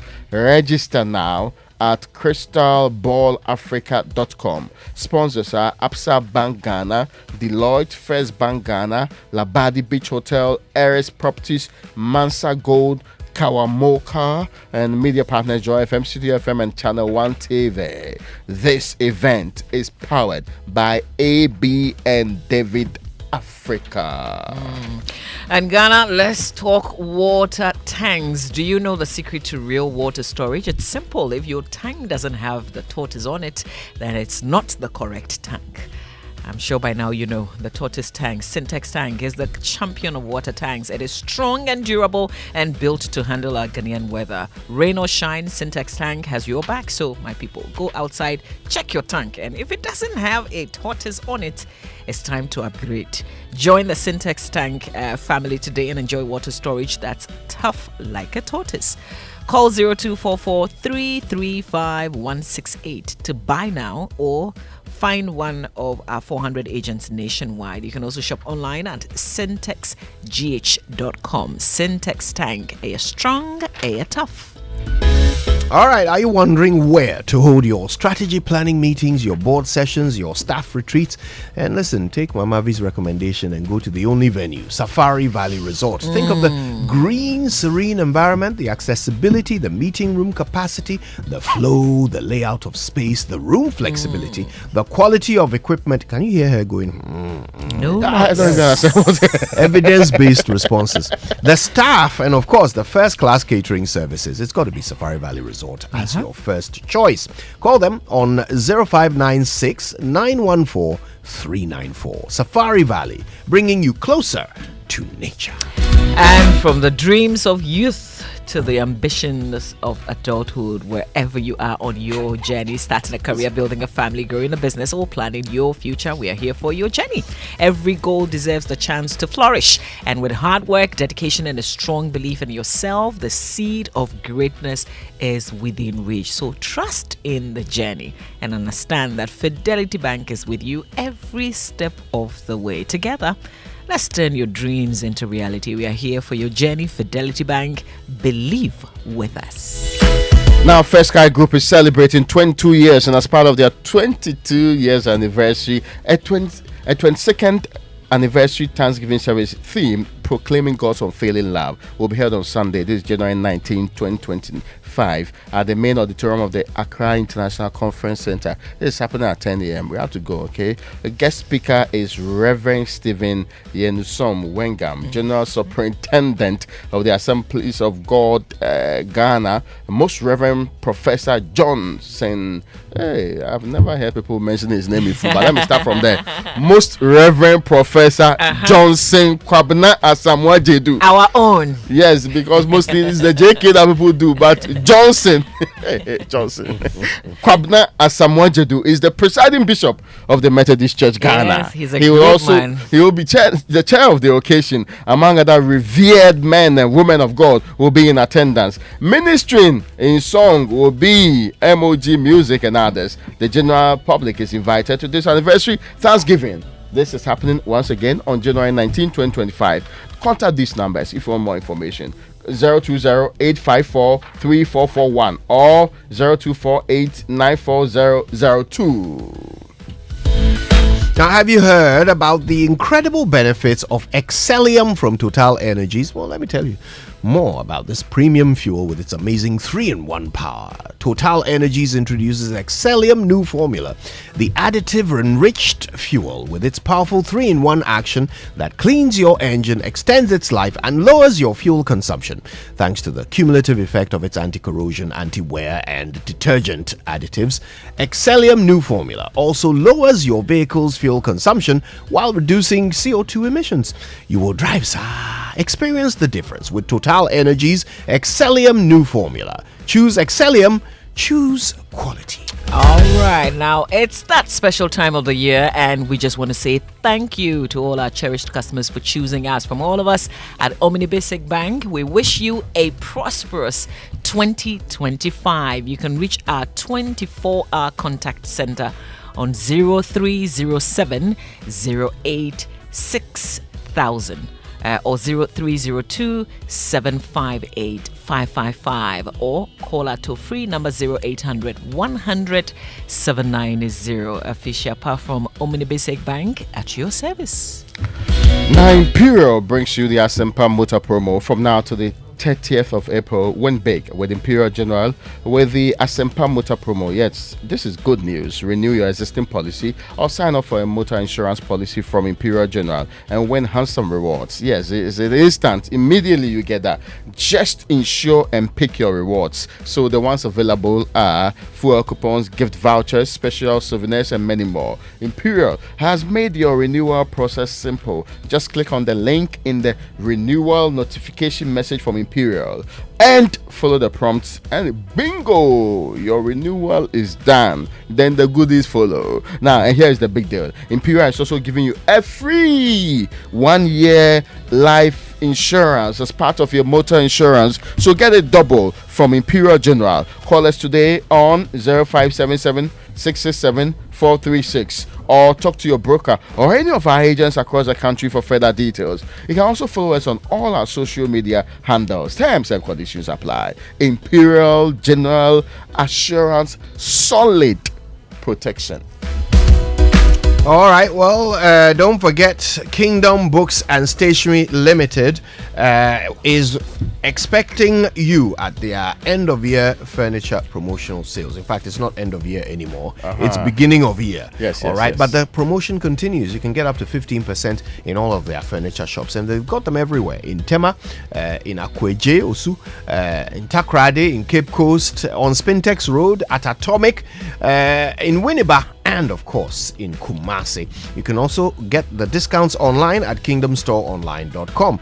You want to know more? Call 050-162-0810, or you can try 030-276-4101, or you can email info@kingdomgh.com. Kingdom Books and Stationery, where quality and affordability are assured. Terms and conditions apply. Now, conferencing doesn't have to be the same boring routine. The location for your next conference can actually produce better results, and it can also be very relaxing. Okay, it will not impact negatively on mental health. This one will improve it rather. Aqua Safari Resort gives you the best of both worlds and more. Let them take the stress out of the process. Just call them on this number 0540 110 190. Take your time. We're writing. 0540 011 019 0. All right. Should I repeat it? And watch your conferences and events effortlessly taken care of. All right. I think you have the number of it. Imagine. I know you have the number of it. Imagine having a conference at Aqua Safari, and when there's a break, you take a massage. You're like, you're looking at watching the water. So this is like a riverfront massage. Do you think you'll go back into that meeting the same? Mamabi. Rejuvenation, papa. Mamabi, some of these services were not offered to some of us. Premium service, that's why I had to mention that thing slowly. And being instructed to do it with care. Aqua is my friend, so some know. Some people are. Oh no. Aqua is your friend. Yes. I'm just not me. With respect, not S Afario. No. Aqua is your. I'm throwing conferencing ideas to our listeners. Conferencing ideas. conference idea. This is during the break. It's not like you have finished the conference engagement. Yes. When you go back, no, I get you. You'll be very refreshed. You are likely to have better ideas. You are likely to actually impact more, stay longer, and make the biggest input. I get the point. I should try that someday. Well, even if it should be possible for we who are of the people to equally enjoy this. Cicero, thank you for this. Those of you who haven't been massaged by the river, you can still make positive contributions to our show. Use the hashtag JoySMS. Tell us what you're thinking. Today's show is all about you. So get in on it. Use the hashtag JoySMS or WhatsApp us on 055 1111 997.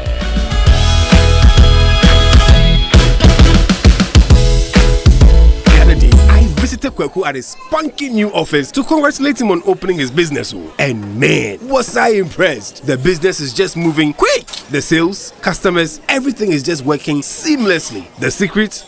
He said, it's MTN Business Broadband. In this fast-paced environment, we need fast and reliable internet to support all business types. No laggy online meetings, great download and upload speeds, impeccable business management systems, all inclusive. I mean, you can have it all. Sharp! I signed on immediately.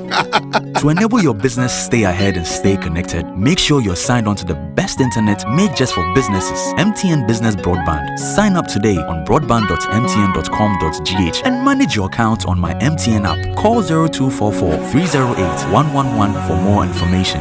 We are good together everywhere you go.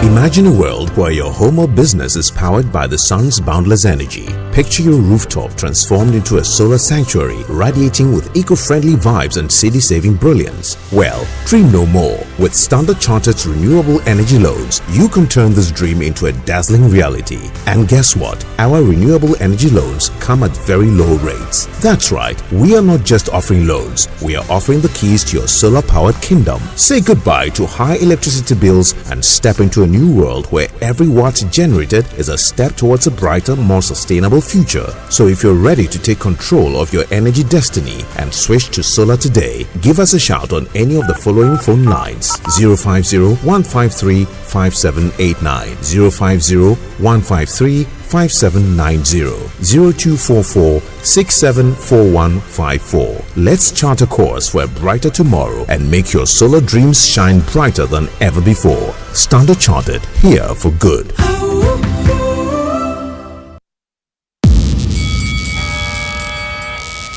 All right, we will bring you birthdays later on the show by the kind courtesy of MTN. Everywhere you go. And Bank of Africa, the African Bank with global reach. Bank of Africa, as strong as a group, as close as a partner.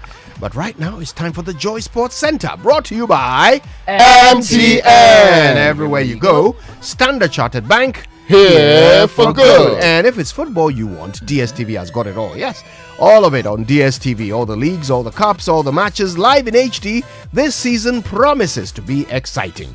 DSTV, your home of entertainment. Now, as the new year begins, it is essential to take the right steps towards achieving your financial stability. The start of a new year is the perfect opportunity to set your financial goals and start on the right path. An input from a professional can make the difference.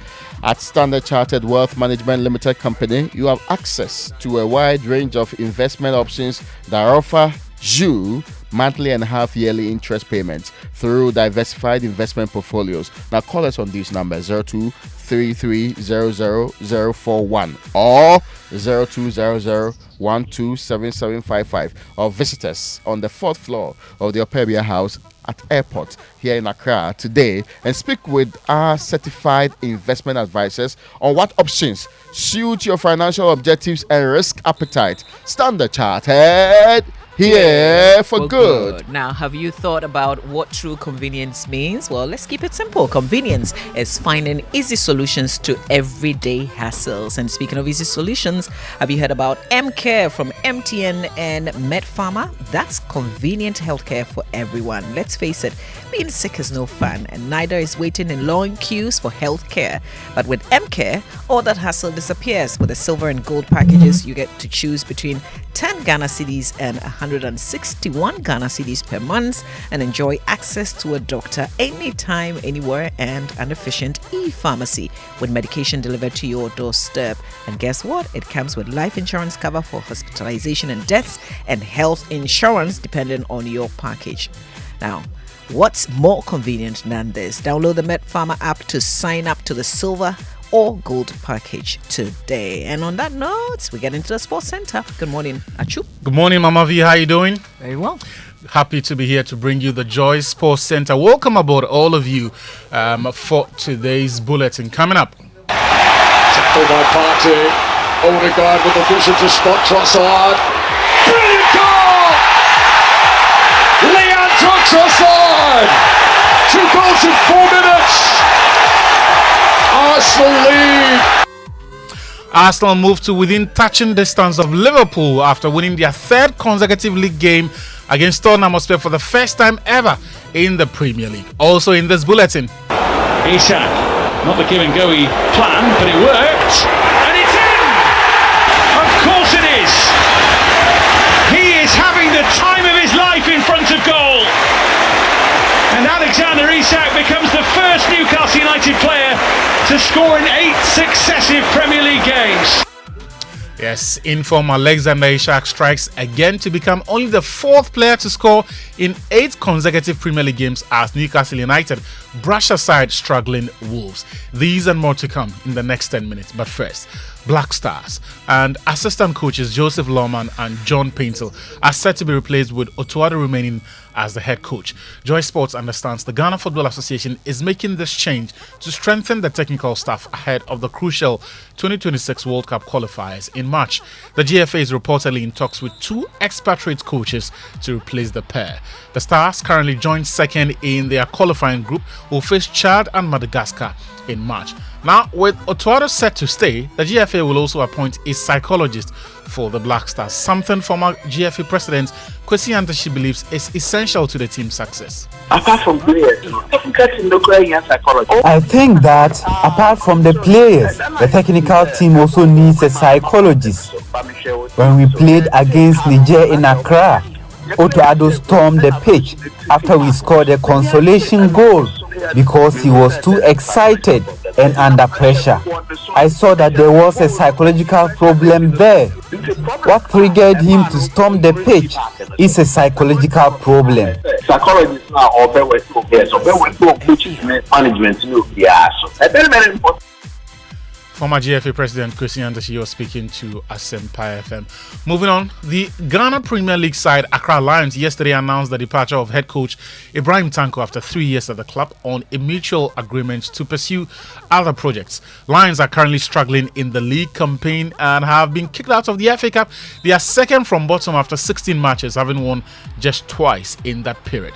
Meanwhile, the debate over the 10% withholding tax on betting winnings has resurfaced following Finance Minister designate Dr. Kasiel Atuforsen's recent vetting. Forsen reaffirmed the new NDC government's commitment to abolishing the tax, calling it ineffective.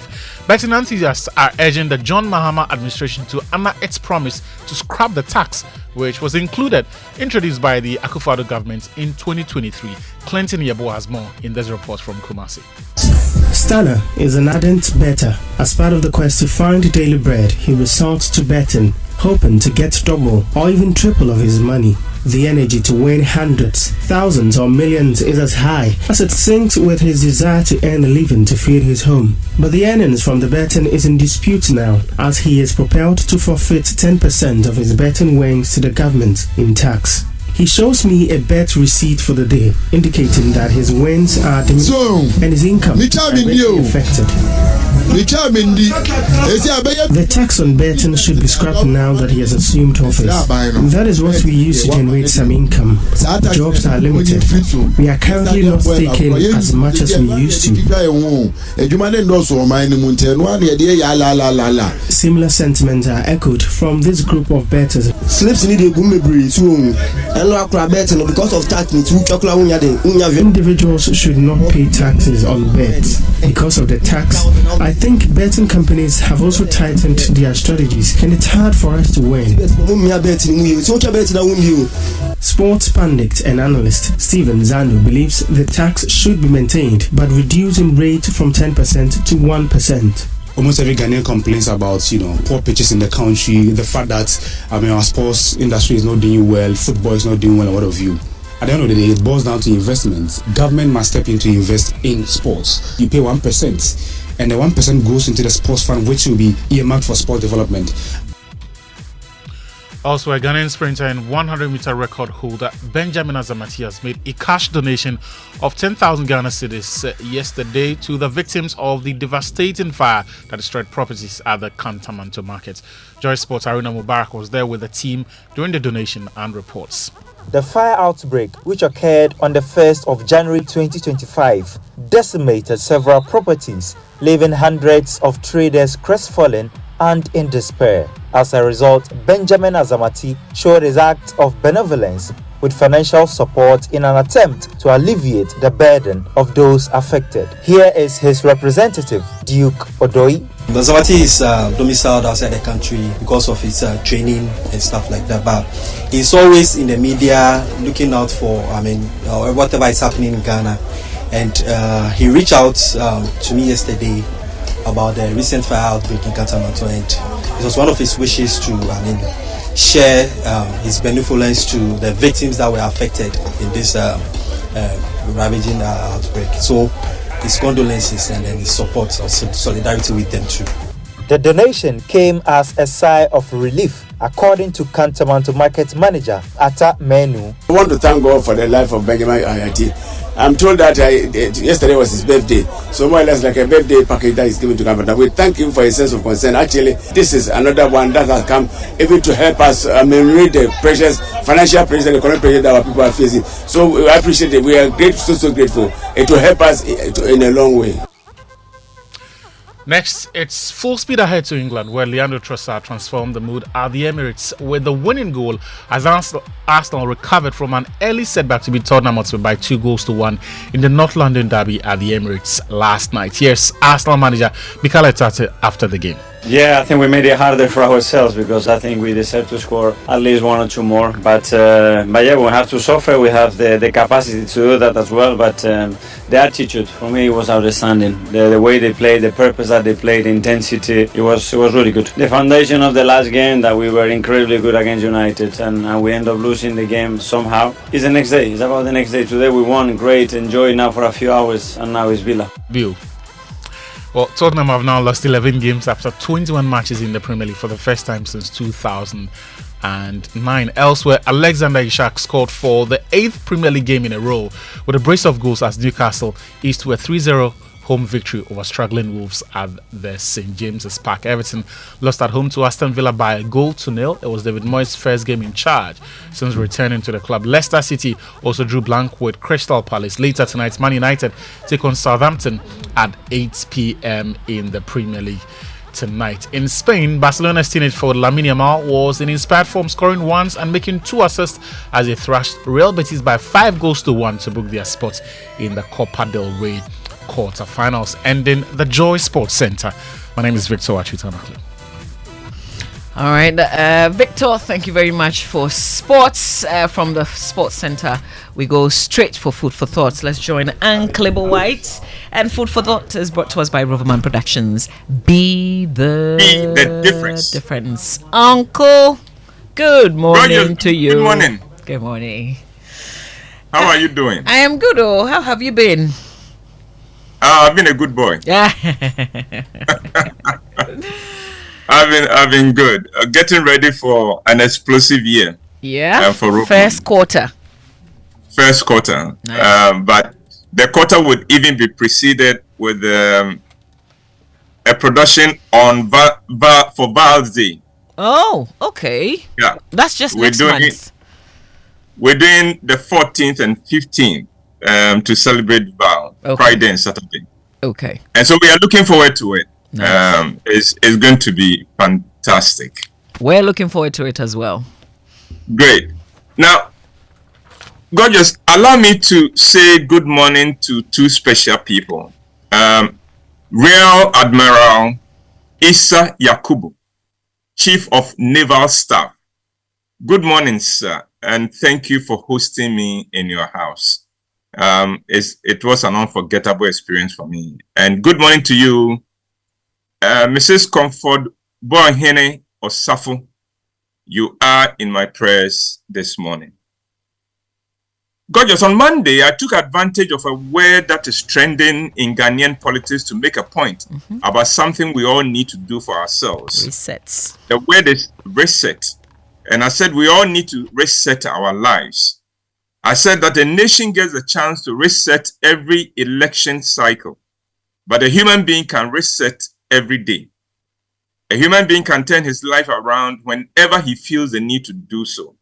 Unfortunately, many people postponed the task of resetting their lives for a later day, like 1st January or their birthdays, and in doing so, undermine the possibility of accomplishing any reset in their lives.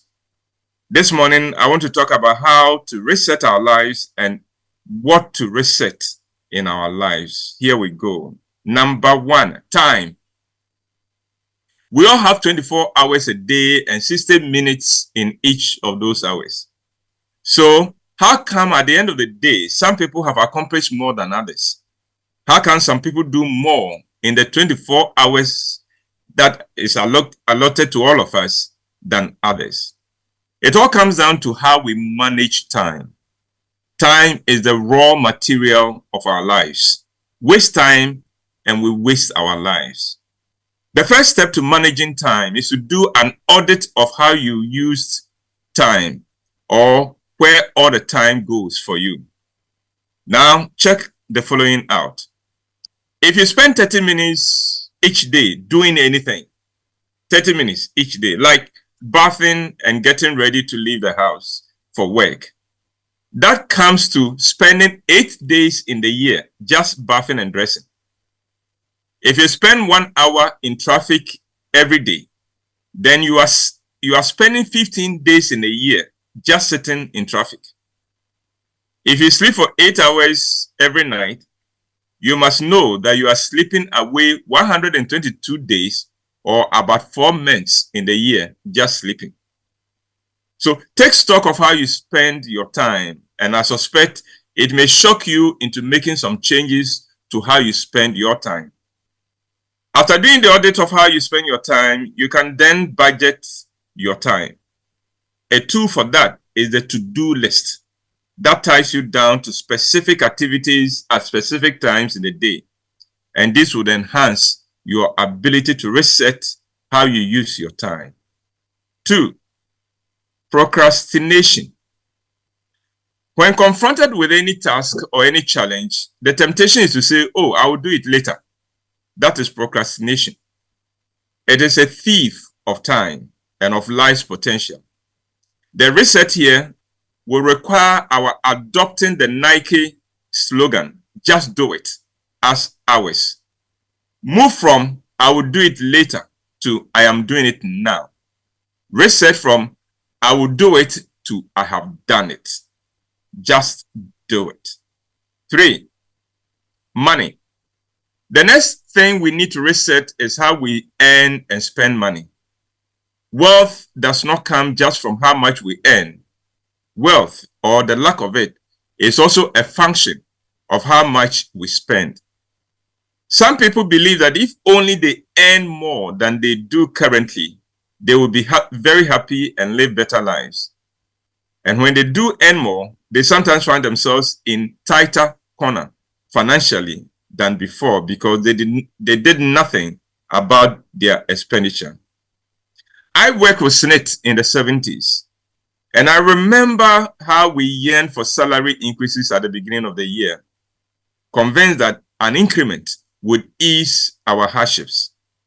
And then the increments will come, thanks to our very strong union. And the first few weeks, it was all joy and smiles for us. By the second month, the smiles have disappeared for most of us. because we fail to do anything about our expenditure. In most cases, with the salary increase came higher spending. And so for some of us, our situation after the increment was worse than what it was before the increment. The average Ghanaian is not rich, and yet he insists on spending freely. We've got to reset our mentality when it comes to earning and spending money. This year, see if you can add another income stream to your income, and at the same time, cut your expenditure down as much as possible. 4, the people around you. The people we associate with affect us in more ways than we think. The fact is that we are the average of the 5 people closest to us, the 5 people we spend the most time with. There are people we should not entertain in our lives. For instance, people who sap our energy with their negativity and whining should be kept away from us. People who undermine our confidence and make us doubt ourselves should never be found in our inner circles. People who are always talking about other people to us should be reset out of our lives because such people are dangerous. People who make us adopt unhealthy lifestyles and who promote irresponsible living should be affected by our reset in our lives this year. Watch the people you associate with because they would influence the direction of your life one way or the other. And number 5, lifestyle. On my advice, a young man who is close to me went for a medical checkup this week. This was a young man who believed in eating big portions and who loved alcohol. When I first raised the issue of going for a medical checkup, he dismissed it outright, saying, "Oh, I'm fine. I am fine. I am in very good shape." Well, eventually, I broke through his resistance, and this week, he went to the hospital for the checkup. The doctor took one look at his blood pressure and other vitals and immediately detained him and put him on drip. His blood pressure was over 190. His sugar levels were high, and those were just a few of his issues. He has been told to change his lifestyle drastically, and I hope he does. And that is the problem with a lot of people. They are in trouble health-wise, but are gleefully unaware of the danger in which they are. At the very least, make physical workout part of your daily routine this year.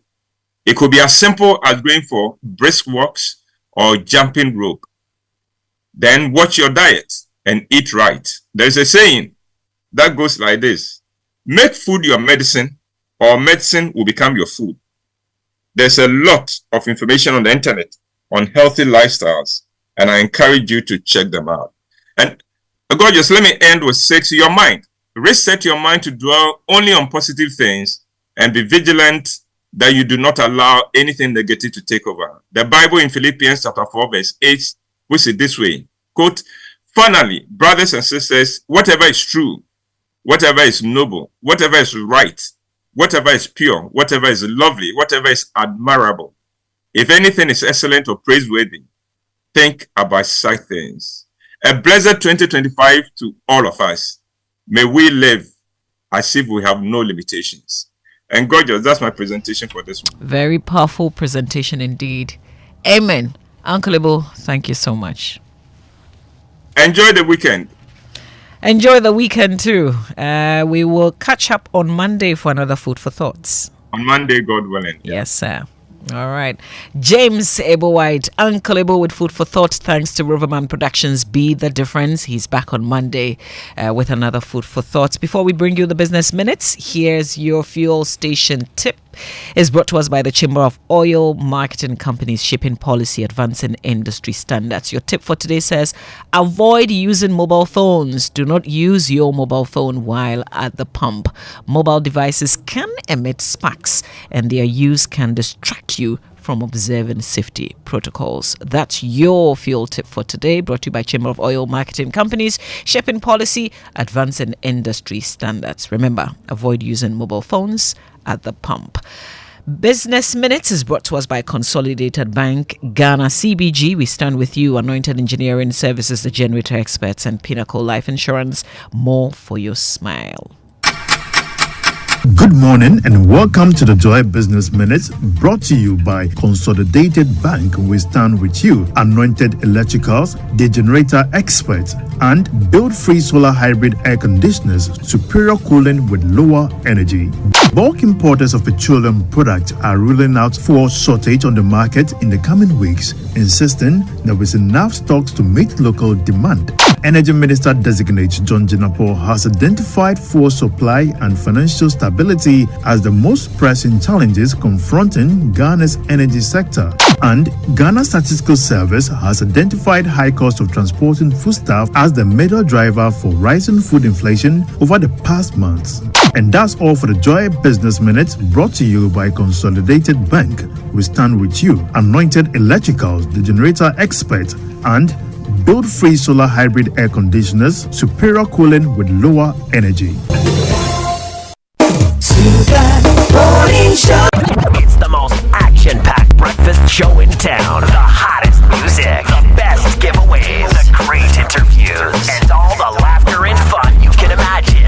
Don't miss the Super Morning Show on Joy 99.7 FM. It's the best breakfast show in town. And the Business Minutes is brought to us always by Consolidated Bank Ghana, CBG. We stand with you. Anointed Engineering Services, the generator experts, and Pinnacle Life Insurance. More for your smile.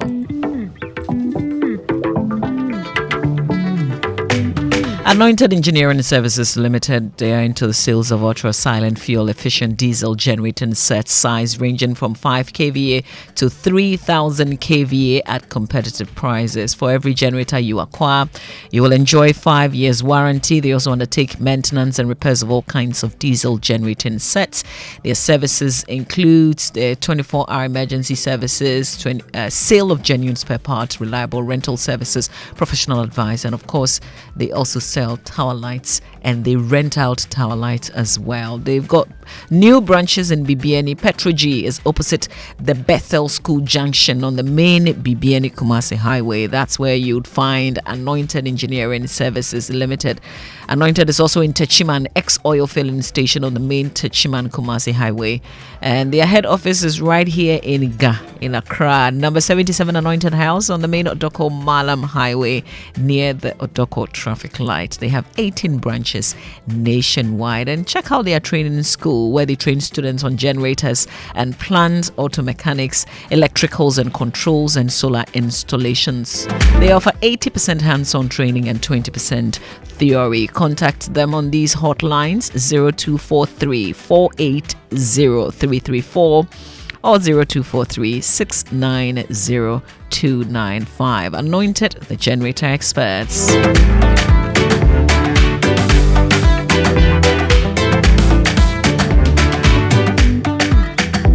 Coffee in your cup and joy on the set. The Super Morning Show is always the best bet on Joy 99.7 FM. On the Super Morning Show today, President Mahama directed the Chief of Staff to evacuate food in warehouses at Tema to all senior high schools to aid in the feeding of students. What has happened to that? Well, we're getting some information that apparently in those warehouses there are only rice and maize, so that will not entirely resolve the issues of secondary schools, because what they have there will not result in a well-balanced diet for the student. So there is a backup plan for the senior high schools in terms of feeding of the students. We'll get the very latest and some explanation from government, and then of course from Chas here on the Super Morning Show today.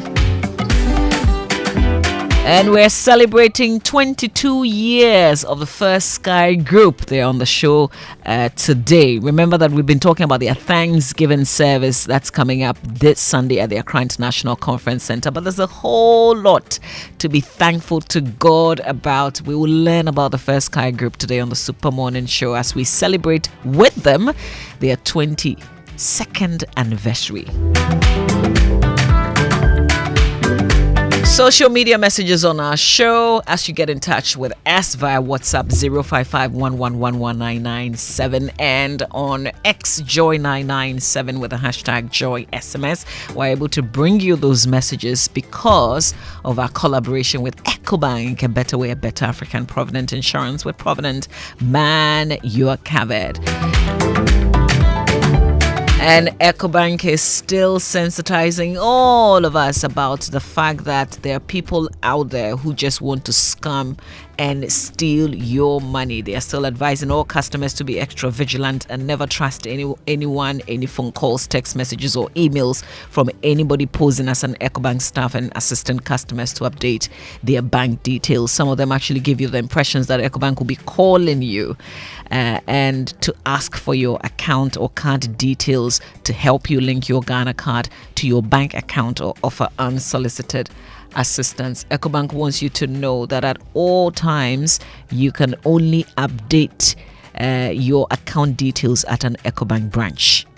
You walk into the branch and you do that, or the EcoBank mobile app can also be upgraded, but you can do that at the App Store or Play Store. And then linking your Ghana card to your EcoBank account is at any EcoBank branch or at www.ecobank.com. It will not be via the phone. Do not share your password, your PIN, OTP, card information, or any other personal information with anyone, whether remotely or face-to-face. Never give the 16 digits or any number on your bank cards to anyone, and avoid any calls or messages that request you to click a link. And then report any suspicious SMS, email, or phone calls to the EcoBank Contact Center and delete such messages at once. When in doubt or feel insecure, you can always contact EcoBank via their toll-free number 0800 003 225. It's 0800 003 225.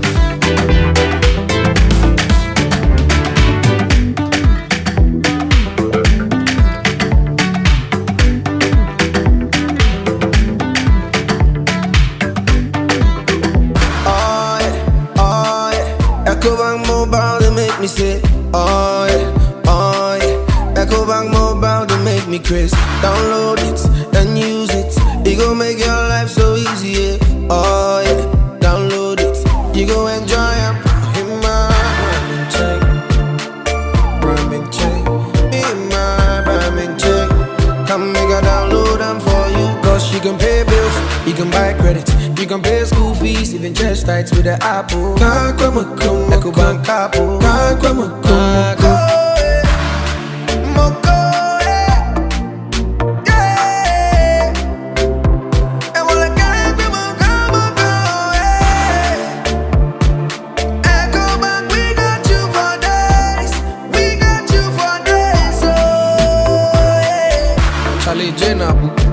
Life is easy with the EcoBank mobile app. You can pay your bills, transfer to and from mobile wallet, virtual card creation, transfer to other banks, express account opening, scan and pay, express cash, all at your fingertips with the EcoBank mobile app. You know it's 5-star life with EcoBank. Can promise. Wake up, good morning.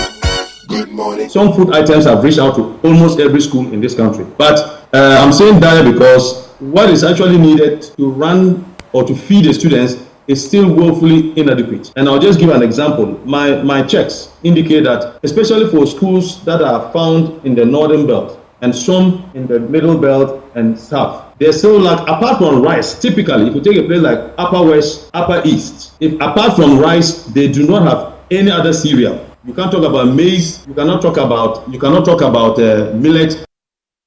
There is really nothing like any school in this country having all the needed items. There is only something like schools being given some quantities of food in various quantities and in varied forms to manage the situation. We will add strongly that as you send your word to school, please add the attachments. You have to accompany with the gari, the normal gari, the normal shito, and the normal sugar, and any other thing that you can give the child to live or to survive on while on campus, while we pray. Okay, so while we pray, so there's been some success, right? Except that, remember, Raymond, that the president directed that, food items from the warehouses in Tema should be moved to the schools. All right. So I learned yesterday that they actually have rice and maize, only rice and maize. So that will not resolve the issue entirely. Take your time from the top. First, they said there are some items. Exactly. And some schools, it was disproportionate. Some schools had more than other schools. Correct. But generally, most of the schools did not have a full complement of the things that they needed, including even in some instances perishables. Yeah. Those are not things you resolve by sending warehouse things to the people. First one. Secondly, they also raised the general concern of a shortage somewhere, somehow. So the shortage is what you are seeking to bridge because the warehouse doesn't have everything. Yeah. It has certain inputs. So they have gotten some of those. That's what they are saying. The warehouse has been able to, we are able to deploy. No. I don't have information as to whether or not those items have reached the schools. True. But what was discovered was that even the warehouses that we talk about had only rice and maize. Brilliant. So that's why I wanted to break it down properly so that we do not give people impression that they have resolved the problem. No. Then everybody goes to sleep. That's how we play the game in this country. Yeah, but it's actually moved forward because CHAS made a recommendation for government to actually give them cash in the interim. They wanted it for about 2 weeks. But the president said, no, I'm going to extend it and make it for 30 days.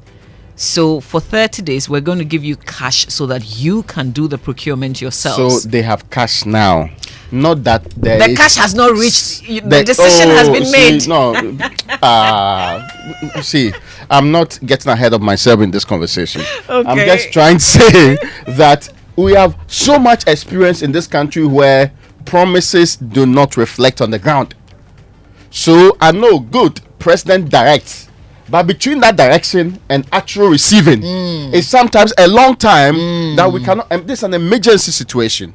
So all I want to hear is that the schools telling us, not government again, telling us, the schools telling us, we have received at least half of the things we asked for.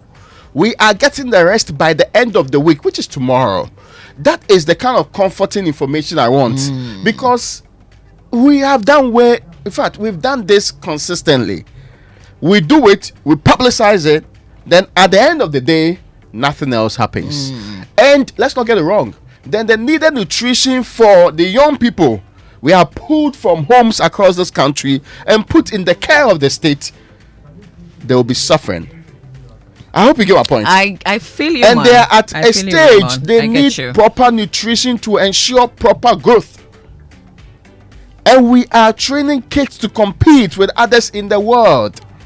So I am not fascinated by we will release, we are directing. No, me, I move beyond that kind of conversation. The things I want to hear in this republic are we have received. We have received, exactly. Yes, Right. we are feeding them So that we don't make it that conversation. So I mean, yeah, they have directed. We have directed a lot of things in this country. So this was. If I do a list for you, you'll be shocked. This was the update I received yesterday. Yes, that's why we're going back to CHAS. True. To find out if indeed they have received the monies, and we are spending about 7 cedis 50 pesos on boarders. Boarding students. Is it for feeding alone? For feeding alone, for the 3 meals, and then we spend 3 cedis on day students. So we are spending 7 cedis. 7 cedis 50 pesos to provide 3 balanced diets or a balanced diet. Okay, so in complement, all the meals for the day will be balanced, or when you put them together, that's when they'll be balanced.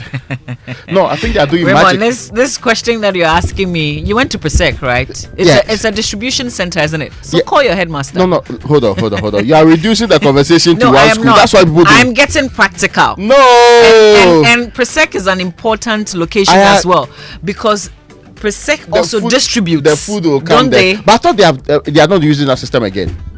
Since when? See, I thought the plan now is that so the plan now is that there isn't any food to give to schools like Presec to distribute. True. So we're going to give you cash. So that will be to the Yes. individual So schools. so you cannot be using distribution center. No, I you are said, asking if the 70-50p 750p would provide enough balance. That's what you're asking me. Yes. And I thought we'd get more practical by asking the head teacher. Yes. And no. But But listen, Okay, join in let this me take it out conversation of with that. your messages. let me take it out of that. Your two boys. You consider the one that has not consumed a lot. They eat, oh. So that's how Is it just me? But the boys eat. Oh, but they're active. That's their active years. They are consuming a lot because they are active. They are burning the fuel. When They are- anytime I see them go into the kitchen, then I'm like, what are they going to take this time? Oh. No, it makes sense that because they need it now. They reach a certain age that food is not part of their priorities. True. We'll get to a point where they will not eat. No. It will be at that time. They will not be under your direct control and instruction. So no, I'm just saying that you look at and you see mostly because of the huge numbers, we tend to optimize, right? With huge numbers, then the cost comes down. But can you feed one of those boys with 7.50? No way. Even the snacks.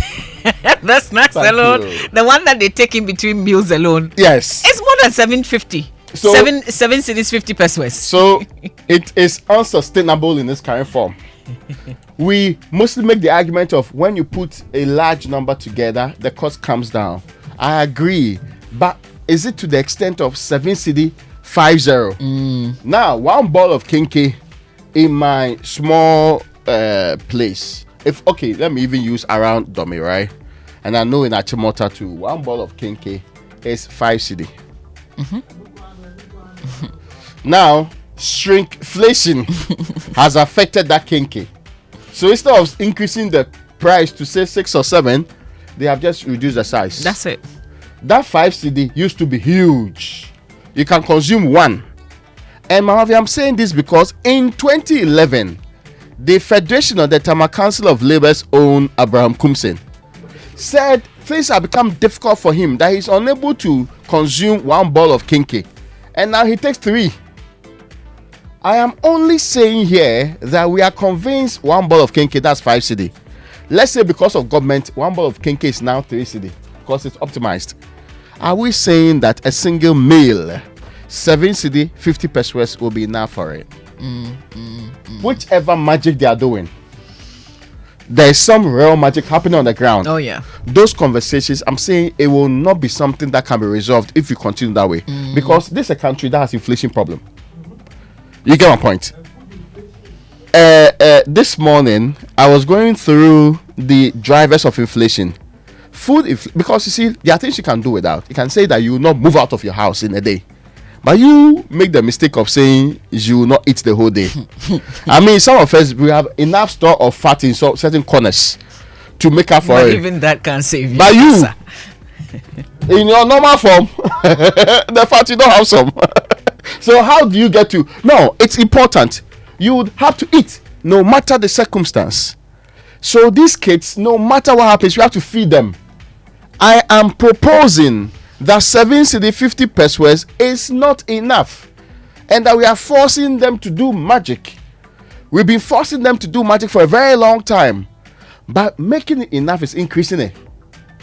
The point here is that will we be able to afford that? We will not be able to afford that. That is why I think we should go back to my proposal. That let's not look at just what we are feeding the kids today. Let's look at how we can sustainably do this going into the future. One of those is telling Raymond, you have a ward in Achimota School. Are you willing to make sure that that ward is better off by just making sure you take out of the feeding alone?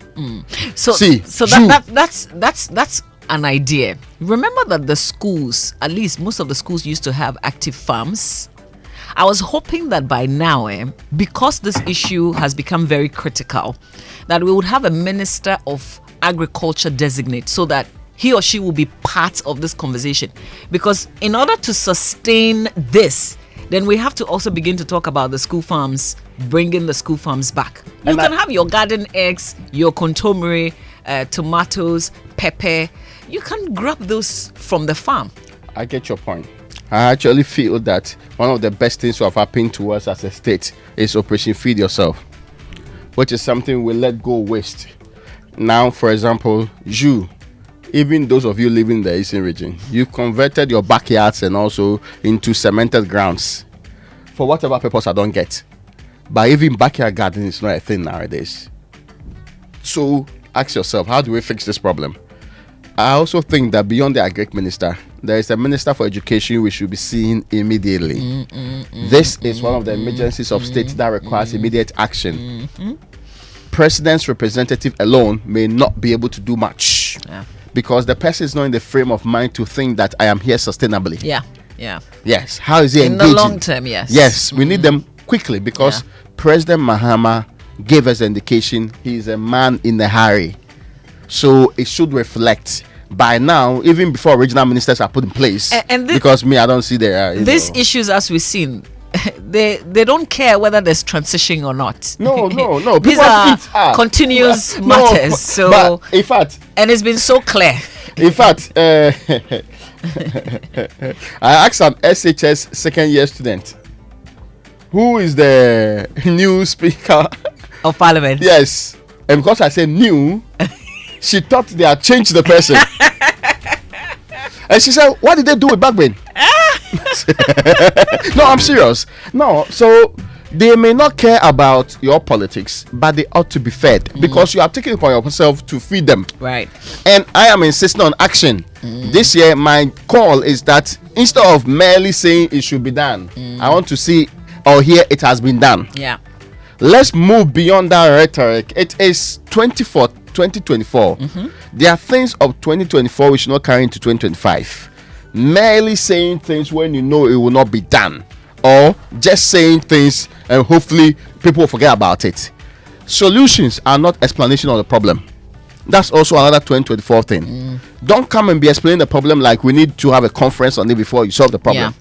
Let's go straight to you fixing it and tell us that I have fixed it by this and that action.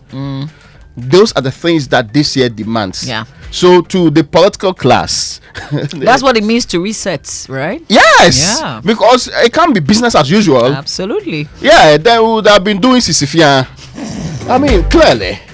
Reset is possible. Yes. 0551111997. That's our WhatsApp number. Get involved in this conversation. We'll get the very latest beyond what we've shared with you. Have they actually received the cash that was promised them and the food items from those warehouses from Tema? Have they gotten to their destinations? And our friends from the First Kai group, we say, are you called to your happy anniversary? We'll have them on the show. We'll talk about 22 good years, since they've been in existence. But big stories on our show brought to you by Telecel, Connecting Energy's latest film. That's your partner for life.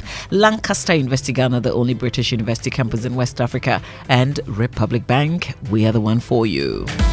Now you need to switch to Telecel fixed broadband today and experience incredible bonuses, non-expiry bundles, data transfers across devices, and lots more. New customers get 50% bonus data in addition to other mind-blowing offers, and existing customers receive 300% bonus data on every broadband renewal. To keep browsing, to subscribe to Telecel fixed broadband for these amazing offers, dial star 900 hash or use the Telecel Play app, or visit a Telecel retail outlet, or just log on to telecel.com.gh and get connected today. Terms and conditions, however, apply.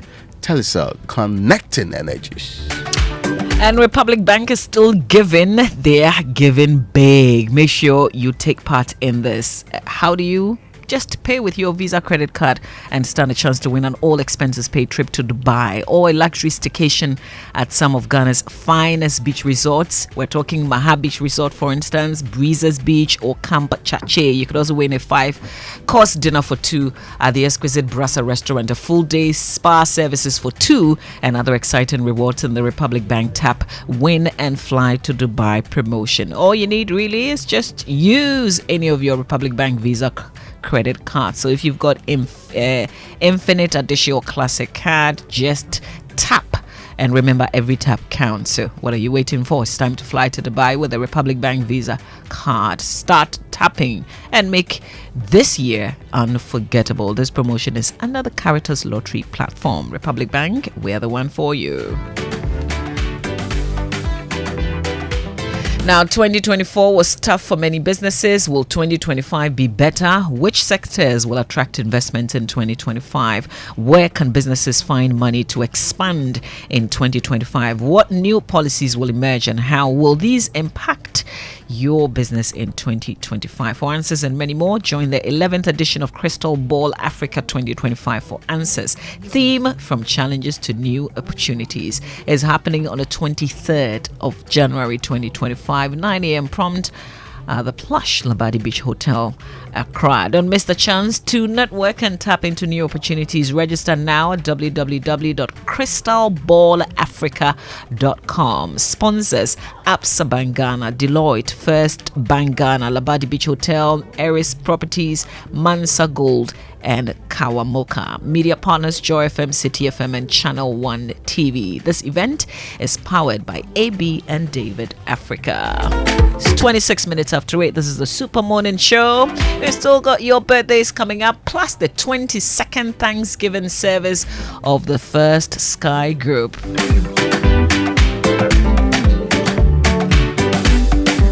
We've got all your messages that you're sending to 055-111-1997 and Joy997 on X with the hashtag JoySMS. We'll share all that on the Super Morning Show. Stay with us. It's the most action-packed breakfast show in town. The hottest music, the best giveaways, the great interviews, and all the laughter and fun you can imagine.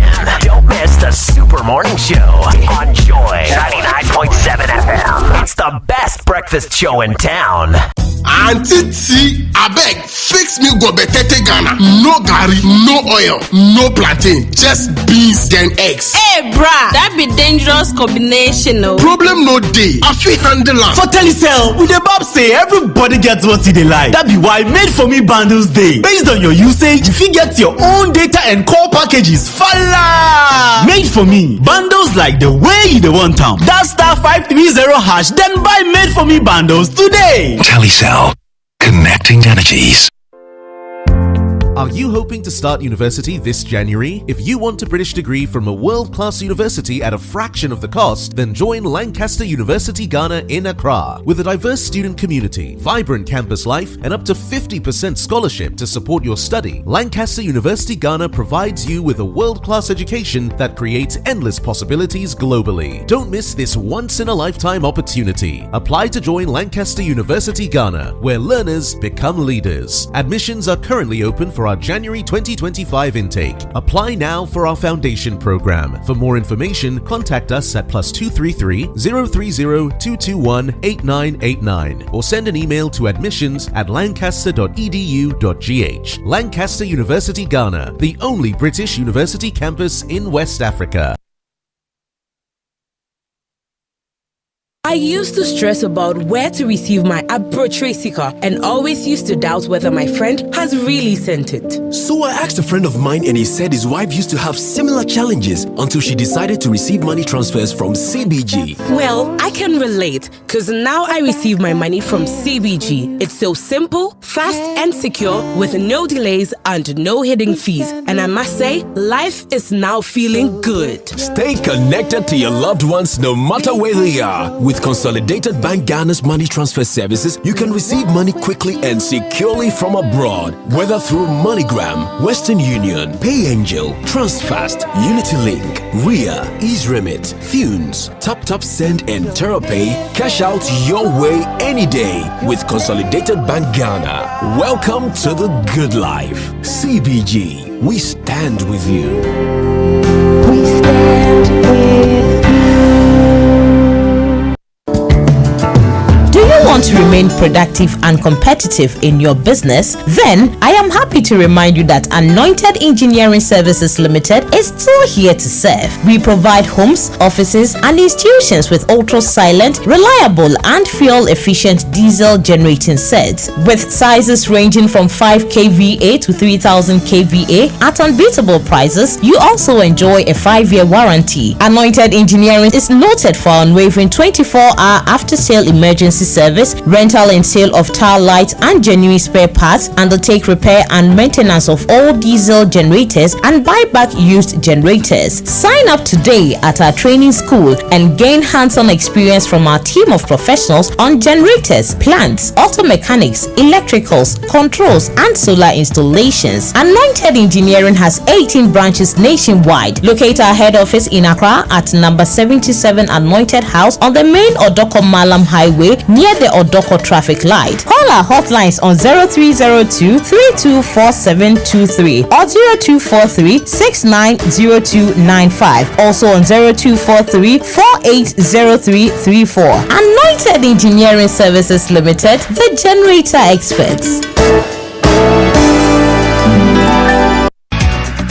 What makes you smile? Is a time with loved ones, pursuing your passions, or simply enjoying life's little moments?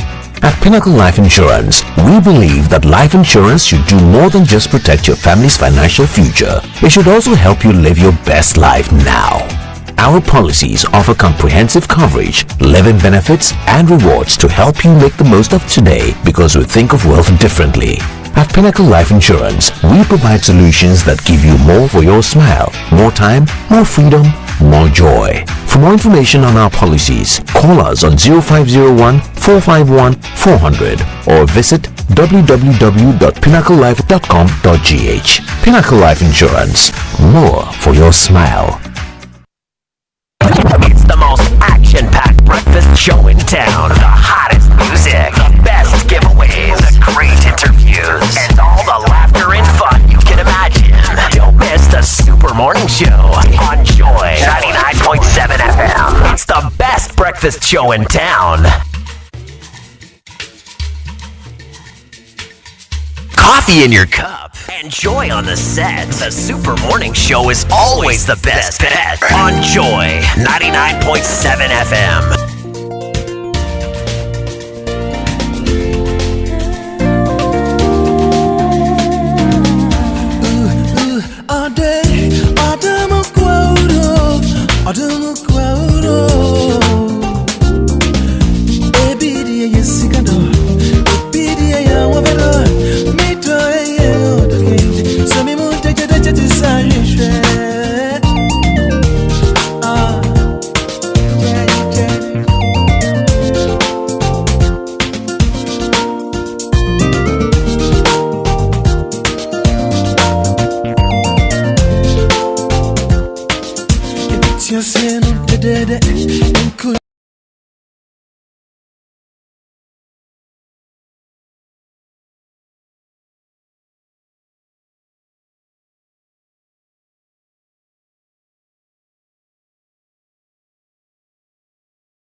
right here on Joy 99.7 FM. And we did tell you that our friends from the First Sky Group will be visiting. Well, they are here, and it's a whole big celebration.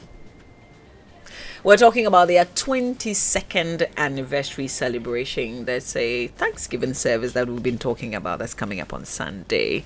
But let me introduce my guest so that they can tell us all about it. Mercy Abene-Subonting is Deputy General Manager, Western Serene Atlantic Hotel. Now, that's a fresh addition. Mercy will tell us about it. And Ni Lamkai Lawson is Communications Manager, First Sky Group. So good morning to you both. Good morning, Mama V, and good morning to your listeners. Right, and happy anniversary. Thank you very much. So first of all, let's talk about the First Sky Group. Just give us a brief, because I know that you are huge. Yeah, indeed we are huge. So when you're talking about the First Sky Group, we are talking about a wholly owned Ghanaian group of companies with interest in construction, banking, hospitality, energy, commodities, and all of that. And you find the expression of the First Sky Group in these companies. That is the First Sky Construction Company, a leading civil and road engineering company in Ghana, Serene Insurance Company Limited,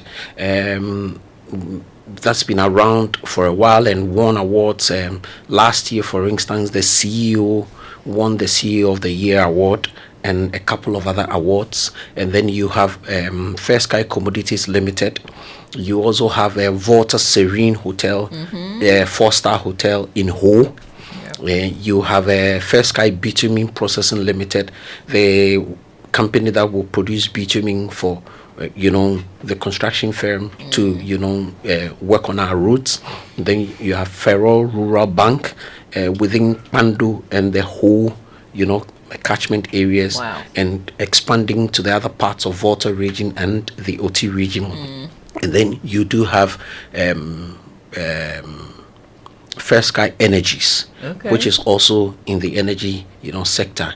And like you rightly said, Western Serene Atlantic Hotel, the new one on the block in the fold. So when you talk about First Sky Group, this is who we are, wholly owned Ghanaian, and it's led by the founder and executive chairman, who is the visionary of the of the group, Mr. Eric Sedi Kutoche. Right. So, Mercy, since Western Serene Atlantic Hotel is your baby, I want you to tell us briefly about it. Okay, thank you, Mama V, and good morning to your listeners. So, Western Serene Atlantic Hotel, as rightly said, is a new addition. Western Serene is new but not new, because it has existed for the past 13 years in the name Best Western Hotel. I believe most and even before that, Atlantic Hotel. Before that, I mean, this is Atlantic Hotel, launched by our first president of Ghana, Dr. Kwame Nkrumah, way back in 1962. Western Serene Atlantic Hotel is a 4-star, overlooking the beautiful Atlantic Ocean. So, I mean, it's just a walking distance from the hotel to the ocean. We offer luxurious accommodation to the business traveler and also to the individual leisure seeker. When you come through, we have conferences. We have one of the biggest halls in Takrady with, breathtaking chandelier. I mean, you look at the room and you are taken away. And then we also have 130 beautifully curated rooms to suit your needs. We have facilities such as well-equipped gym, modern facilities. I would say is a top of top of the notch. And then we also have our own managed salon and spa. In fact, it was recently refurbished and it looks beautiful. When it comes to the food and beverages, you are not left out. We provide you with authentic Western region dishes, a delicacy like acheke. It's the Western Serene Atlantic Hotel is the best place to get. apart from that, all other amenities and services that you expect to get from a top-notch hotel, we offer you that. Currently we are a 4-star, but we are aspiring to become a 5-star. I like and that. And then the only one in the central, in the western region, Yeah. precisely Takoradi. So our doors are open. We are, ready to receive you, to receive our customers, and make you feel at home. Give you that kind of kindly treatment. So contact us. We are available on our all social media platforms. You can reach us on Western Serene Atlantic Hotel. Okay. On all social media platforms, Awesome. Facebook, TikTok, Instagram, what have you. Right. Walking. Okay. Well, we will take phone numbers, but I want that to be the last thing. That's so fine. that Yeah. people can write the contact numbers Yeah. down. But you're celebrating 22 years. May I Exactly so. ask, what are you celebrating? Okay, so we are celebrating 22 years of God's faithfulness, God's unfailing love, God's kindness to us. So in fact, the theme for this year's, or for the 22nd anniversary and Thanksgiving celebrations, is proclaiming the unfailing love of God. And we extracted it from the piece of scripture in Romans chapter 8 verse 37. And what we are saying is that this is a flagship program we hold every year, which is a rallying point to bring together all staff, all the subsidiaries, our partners, our stakeholders, everybody that we have a relationship with. We say, come together, let's seek the face of God, and let's also thank God for it. And we do that through principally 2 events: the all-night service and the Thanksgiving service proper, which we usually have it on the Sundays. Right. So the all-night service for this year is taking place on the 17th of January. That's tomorrow. Friday. Tomorrow, Friday. Yes, at the Trinity Temple Assemblies of God, Tema. And it's going to start from 10 p.m. to 5 a.m. What we are saying is that, God has ushered us into a new year. Come, let's seek the face of God. Let's pray into the new year. Let's thank Him. Let's seek His direction. Let's acknowledge the fact that God rules in the affairs of men. Yeah. And for that matter, He will lead us, and He would go ahead of us and give us the victory before we step in there. And so that's exactly what we are doing. This is powerful. This is powerful. And this is the first time that I'm hearing that a corporate entity, as your anniversary, you have the all-night service, which is from Sunday, and then you have the Thanksgiving service. Yeah. Because often people will have other activities and then Yeah. crown it with a Thanksgiving Yeah. service. But you've made God the center of this celebration. It's always And been it's a feature. amazing. It's always been a feature, non-negotiable. That's awesome. The Friday, the all nights, and an anointing service. In fact, all night and anointing service. As well And we as have communion. opportunity to also have like communion. It talks about your source. Exactly. Which is excellent. Listen, if you just join us, we're talking about the 22nd anniversary of the first Sky Group. So you've been hearing from Neil Lamkai Lawson, the communications manager, and Mercy Abinai Subonting, deputy general manager, Western Serene Atlantic Hotel in Takoradi. We've talked about what the celebration means, your 2 major activities. But on Sunday, you have a powerful gathering, Mercy. So Sunday obviously is the climax of all the activities, and all we are doing is Thanksgiving. Right. Praise, Thanksgiving. We are there to thank God for the past year, and also to thank God for even ushering us into the new year and believing in His mercies and favors into 2025. So we are saying, come and together with one heart and accord, let's give praises to our Maker. And this is going to be graced by wonderful and powerful men of God in the country. The main speaker is Reverend Wengam of the Assemblies of God Church. He will be there. That's the Assemblies of God Superintendent currently. So he is the main speaker for the Sunday service. and we are going to have other powerful men of God, present to grace the occasion on Sunday. Awesome. Plus MOG ministry in music. We would have a couple of other choirs. Like she rightly said, the guest speaker, Reverend Stephen Wengham, who's the General Superintendent of the Assemblies of God. His church, the Cedar Mountain Choir, will be there to minister. You have Evangel Choir there to minister, and Trinity Temple Choir there to minister as well. And it's at the Accra International Conference Center, 10 a.m. sharp. Come with your dancing shoes, with your handkerchiefs. Yes. Come, let's declare thanks to the unfailing love of our Lord Jesus Christ. Yeah. So that is what is happening. We are saying it's open to everybody. Let nobody lie to you to pay anything. You do not have to pay anything. It's free. Come and be a part of this milestone. And as part of the anniversary, the latest addition to the Serene Insurance family, is it because of the anniversary? So we are thanking God for everything, and clearly this new product, so to speak, by Serene Insurance Company, obviously is one of the things we are going to thank God for.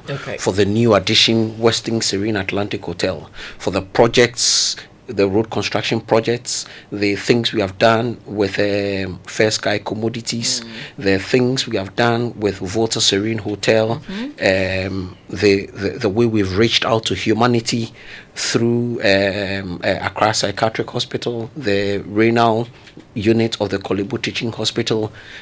All of these things come together. Yes, I remember that. In the thick of affairs, when people were struggling with pain for dialysis, when we were having that heavy conversation, even without coming to the media, you actually put down some huge monies that went a long way to helping you. It's the heartbeat. It's the heartbeat of our founder and our executive chairman to see to it that he brings relief to the whole of humanity. So Serene Insurance is put out there a new baby. Sorry for the word baby, but no, it's okay. a new product. I like that, right? A new product they call Serena.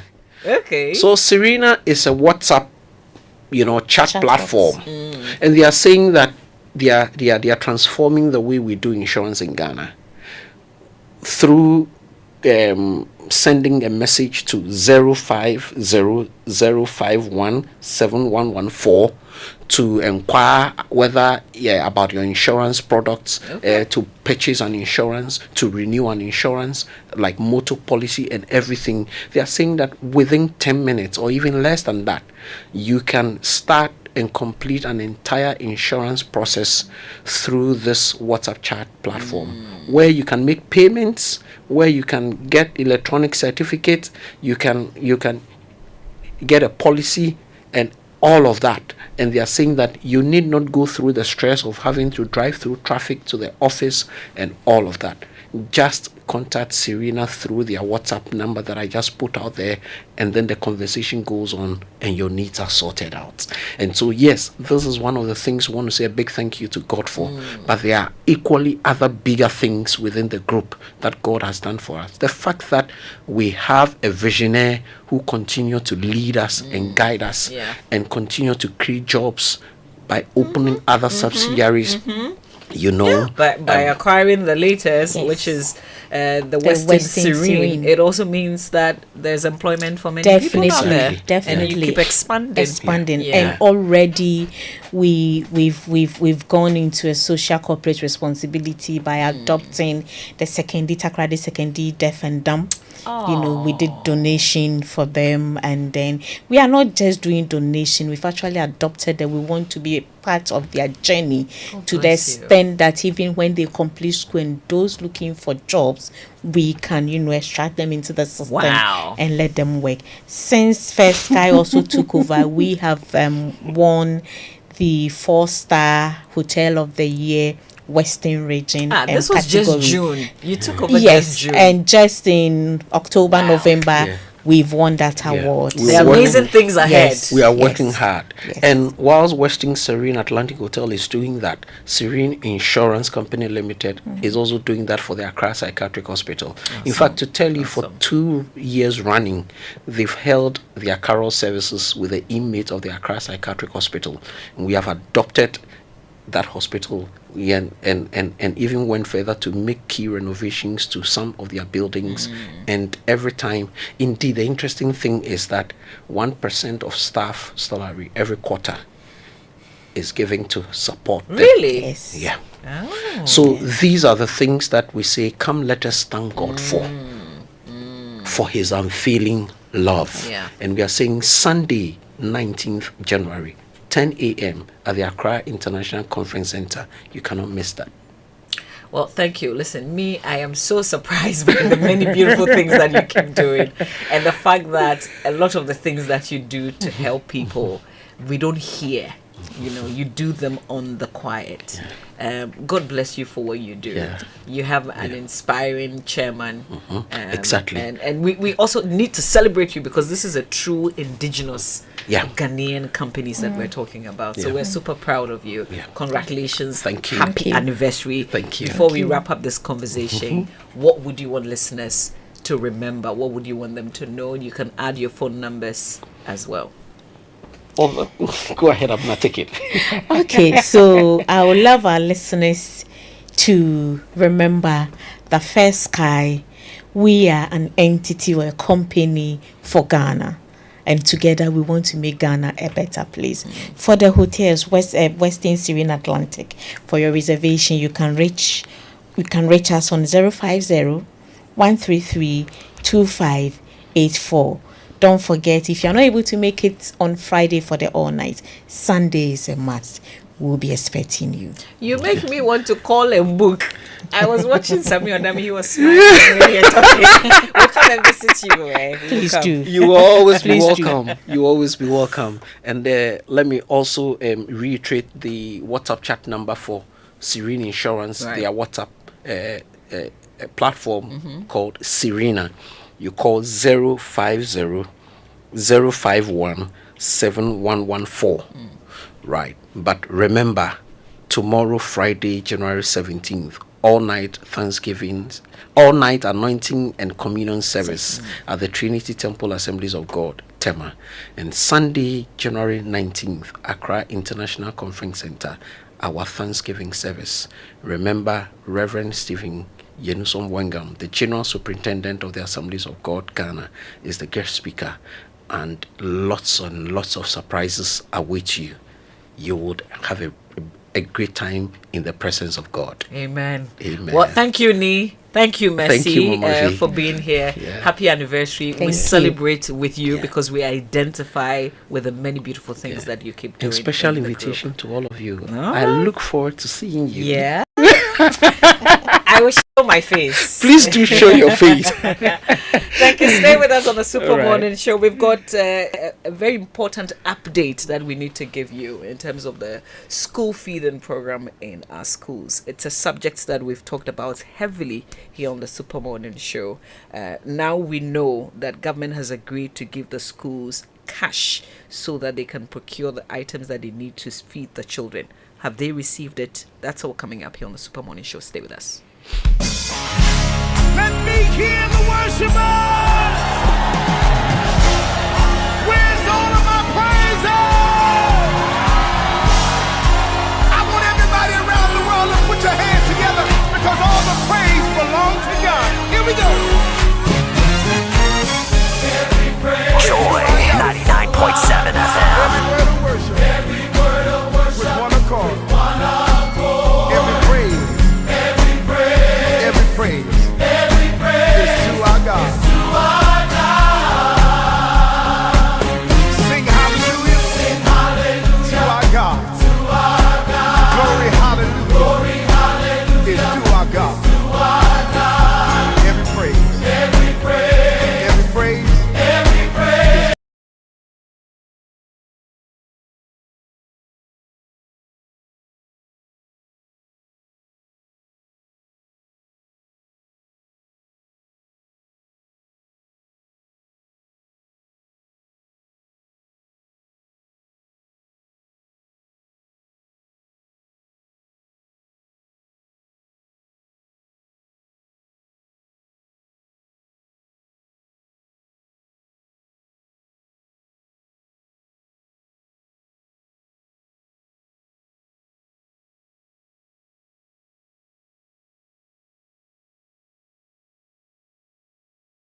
Company, made up of First Sky Construction, First Sky Bitumen Processing, First Sky Commodities, Volta Serene Hotel, Western Serene Atlantic Hotel, Serene Insurance, First Sky Energies, and Federal Rural Bank warmly invites you to its 22nd Thanksgiving service on the theme Proclaiming God's Unfailing Love, Romans 8:37. The Thanksgiving service in two parts will be hosted by the founder and executive chairman, Mr. Eric Sedi Kutoche. There will be an all-night service on Friday, 17th January 2025 from 10 p.m. to 5 a.m. at the Trinity Temple Assemblies of God Church, TTAG Community 10, Tema. Ministering in Word, Reverend Mark Sessi, National Missions Director, Assemblies of God, Sierra Leone. Reverend Sujit Alex, FAM's North Area Leader, Assemblies of God, UK. Thanksgiving service follows on Sunday, 19th January 2025 at the main auditorium of the Accra International Conference Center. The time is 10 a.m. Guest speaker, Reverend Stephen Yensum Wingham, General Superintendent, Assemblies of God, Ghana. Chairman for the occasion, Most Reverend Professor Johnson Kwabena Asamoah Jedu, the presiding bishop, the Methodist Church Ghana. Ministering in music will be MOG Music. Also in attendance will be His Eminence Archbishop Nicholas Duncan Williams, Reverend Professor Paul Frimpong Manso, immediate past General Superintendent, Assemblies of God, Ghana. Apostle General Sam Kwanchi Ankara, Royal House Chapel International, Reverend Steve Mensah, Charismatic Evangelistic Ministry, Most Reverend Dr. Paul Boafo, Apostle Professor Kwejo Opoku Onina, Reverend Dr. Lawrence Tete, Reverend Dr. Sylvanus Amegashiti, Elam Group Corporate Chaplain, First Sky Group, and many other senior clergy.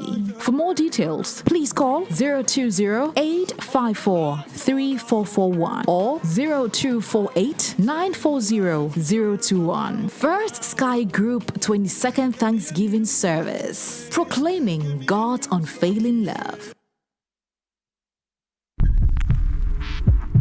Wear a condom for sex and protect yourself from HIV. HIV has no cure, no condom, no sex. This message is brought to you by the Ghana AIDS Commission.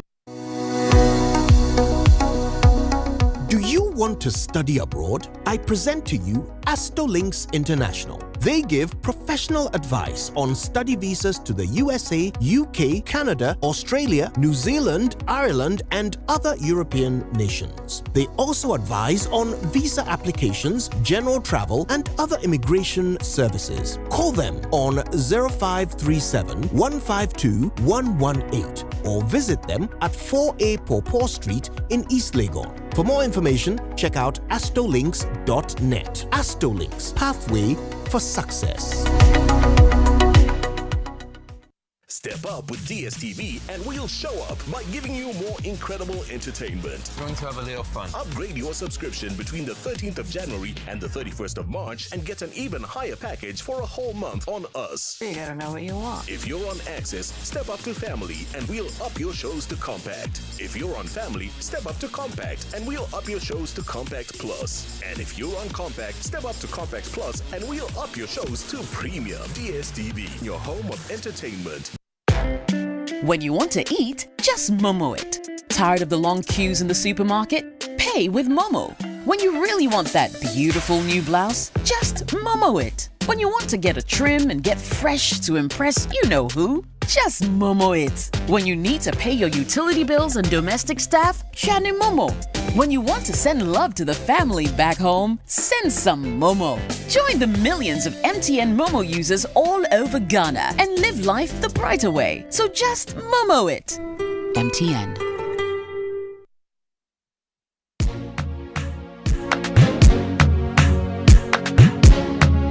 R2E, yeah.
needed to run or to feed the students is still woefully inadequate. And I'll just give an example. My checks indicate that, especially for schools that are found in the northern belt and some in the middle belt and south, there's still like, apart from rice, typically, if you take a place like Upper West, Upper East, apart from rice, they do not have any other cereal. You can't talk about maize, you cannot talk about millet.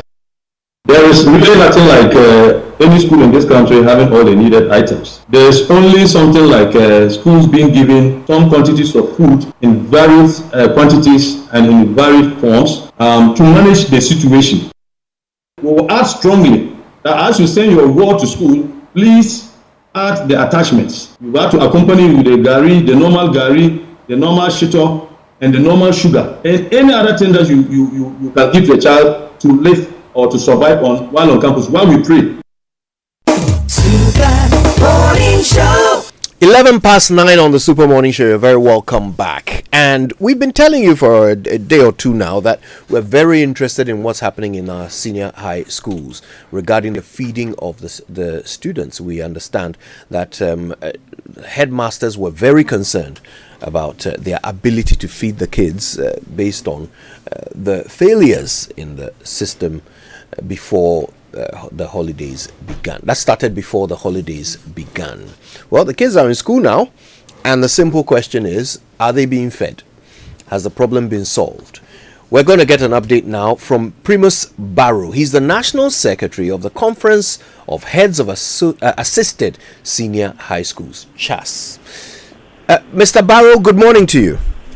Good morning to you and your wonderful crew at Joy FM. We're very pleased to speak to you, and we're hoping you can tell us, after the meeting with the Chief of Staff, what is the way forward regarding the feeding of our senior high school students? Yes, thank you so much, and once again for the opportunity. I must indicate that the meeting was a very, very fruitful meeting. Very frank discussions were put on the table, and very refreshing, decisions were taken. Even though we are yet to actually receive in concrete terms those issues that were agreed on. But the way forward is that even before the meeting, you will have heard that the President of the Republic had authorized that some food items be deployed from the some warehouses, I think in Tema. At the meeting, they got to realize that there were just two food. They got to realize that we have about 18 food items that are supposed to be served in the school. But what they have at the warehouse were just two. I understand. So, but in the interim, here is on the way to school now. But in addition to that, the immediate decision that they took, the Chief of Staff took, and then eventually met with the President of the Republic, was that some emergency monies will also be paid directly to schools now, covering a period of 31 days. That's 1 month, basically. And then the number of days also required for day school. That's for both day and boarding schools. So some monies will be pushed to the schools directly so that they can easily mobilize some food within their catchment area to quickly deal with the situation. I believe as of yesterday and today, the processes of getting the checks ready for this school is going on. Our DG is in the midst of all these things, also running around to make sure that these things are done.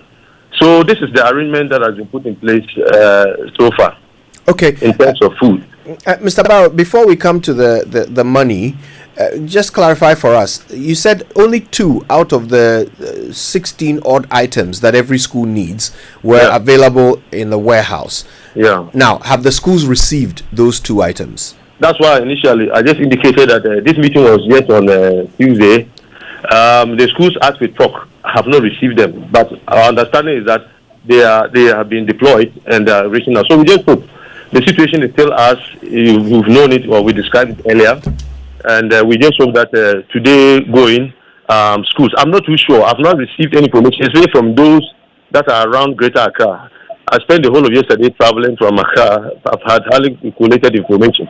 But I want to believe from today onwards, they should start hitting the schools, both near and far from the source. Is that the timeline you were given? When were you told that the schools will receive these items? Indeed, at the meeting, to the best of my ability, to the best of my knowledge, some exact timelines were not given, but the anticipation and the hope was that by both parties was that by close of this week, all these items, as well as the money that was promised, should have reached the schools. Yeah. Okay.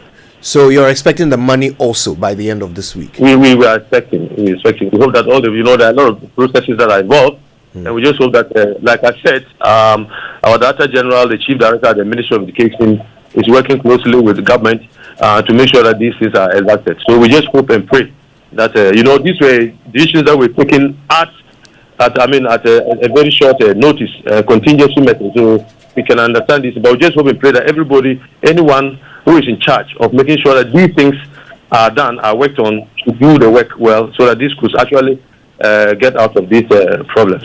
How much money are the schools to receive? Well, it is in respect, let me indicate again, that it's a contingency amount that is being released. We are treating it as an emergency issue. So it is a perishable component, which is about 7 cedis per child, that is going to be given out to the schools to mobilize. And it's for a period of 31 days, as instructed by the President. And we hope, but beyond the 31 days, when we have been able to deal with the issue as it is, I believe there will be a clear direction as to how, going forward, what can be done to avert some of these challenges in respect of food shortages in schools. So what you're telling us is that a permanent solution has not been found. A temporary fix is what you have. Yes. You will appreciate the fact that this issue was drummed home, or it came out loud just at the time that the former government was exiting, and at the time that the current government was also entering. So the government is treating it as an emergency case that they have come to inherit, and there was a clear indication from the Chief of Staff that consultations are going to be done. There's going to be a wider national executive education forum where all these things will be ironed out, and then we'll have a clearer direction. But of course, you can always take a cue from what government has been saying throughout. Key government persons have been saying, communicating throughout their manifesto, throughout their campaigns up to now. But we've not had that consultation yet, and we know that it's going to be brought. And then at the end of the day, we hope that this 1 month period that we're talking about, there will be a clear-cut direction. Even if the consultation, the National Education Forum doesn't come off, I believe there will be some interim clear-cut directions as to the way forward. Because as for feeding the money to schools, it's something that must go on. Let's break it down once again. You said you have 18 items. Does these items include the perishables? No. The items, the 18 items are the raw food. Okay. And then the items that government supplies directly to schools. Okay, I get you. So out of these 18, they are giving you 2 from the warehouse. Yes, I think so. But I'm not officially, it was not indicated, but I believe from what I've heard, I stand to be correct. I think it is maize and rice. I stand to be corrected. Yeah, but I'm sure of rice, but I think the other component is maize or something. Okay, rice and maize. Which other items or staples do you consider in this 18? Just mention the main ones. All of them are very important. We are talking about tomatoes. We're talking about vegetable oil. Mm-hmm. We're talking about beans. We're talking about gari. We are talking about palm oil. We're talking about mackerel. We're talking about sardine. These are very. In the absence of any of these, or any 2 or 3 of these, could create problems. Okay. So they are key.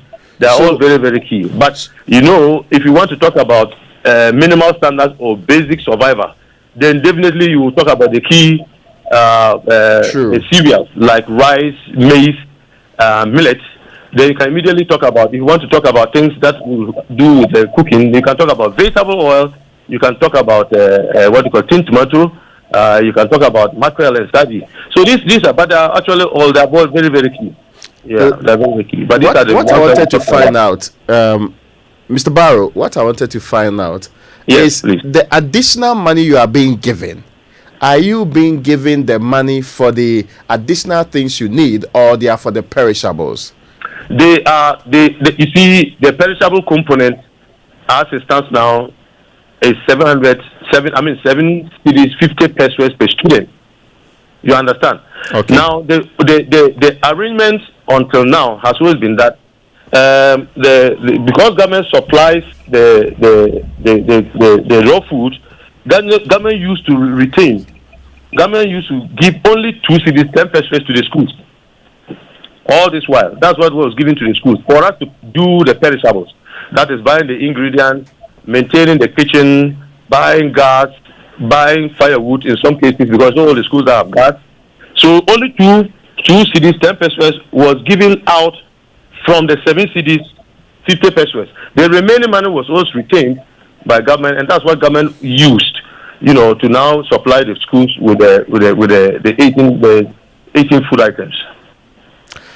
I'm sorry, can you clarify this for me? Yes, the please. 7 cedi 50 pesos you have been promised delivery tomorrow latest. What is that for? Is that to complement the it's 2 now items? The full cost. Sorry for cutting. It's now the full cost of just the perishables and the the raw food items. Okay. That's the full amount. That is the full amount now that is going to the schools. All right. So now it's 7 cedi 50 pesos you are using to feed a child per day. Yes, please. Okay, that's the clarity I wanted. So even if you don't receive these warehouse products, or you still will have money to buy food to be able to feed these kids, right? Yes. If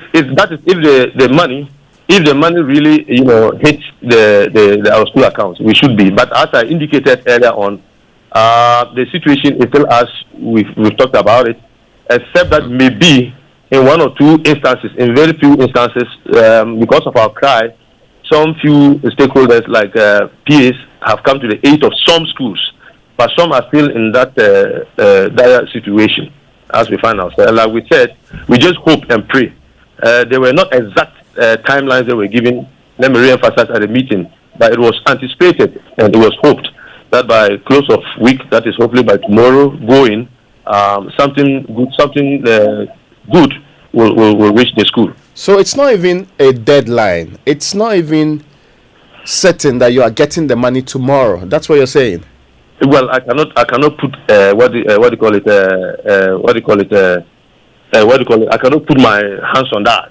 Yes, we all prayed and agreed at a meeting that because of the processes involved, at least by close of week, schools should hear some good news, and that is the hope. But we know and we believe that something from tomorrow we'll start hearing some information. You don't have the full complement of students in the school, so say Form 2 students are not yet on campus, right? That is not the case for all schools. That is, you are talking about the double track schools, the transitional schools. But for the case of single track schools, we have the full complement. Okay, so that's the clarity. Some schools have some students at home, but others have everybody on campus. That's right. Now, this is the other part. When all of the students are expected to come back to campus, which is pretty next month, is there a plan to deal with that number 2? Yes, definitely. That's what I indicated, that we hope that by that time, but you should understand that in the case of the transitional schools, you will never have a time when all of them are on campus. One batch is always at home. That has been the arrangement, and that is still the arrangement. So in that sense, not all the school students will be on campus. But in the case of the single class schools, at every point in time, all the students are there. But like I indicated, we just hope that dealing with the situation as it is now, when that is done, we hope that at the earliest possible time, there should be clear directions and on how to go about this issue. Just abet what we are experiencing now. Now, this 7 cities and 50 pesos per child per day. As heads of schools, tell us, is this enough to feed children 3 times a day? My immediate response to that is that it is not enough. But like as the situation stands, taking a look at transitional issues and then having to deal with a very dire issue like food shortage, that is what we will have to manage with, as we've been doing. But going forward, going forward, I believe there will be a forum. You know, Charles has been talking about this fee fixing committee that has been very dormant for a long time now.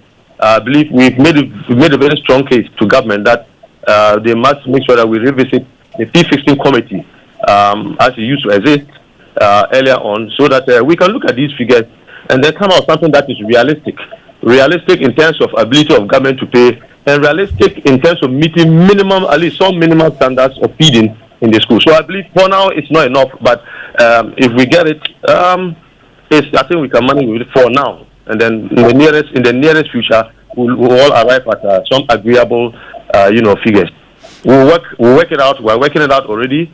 As far as Charles and the Accountants Association of DES and our matrons are concerned, we know there's going to be an engagement.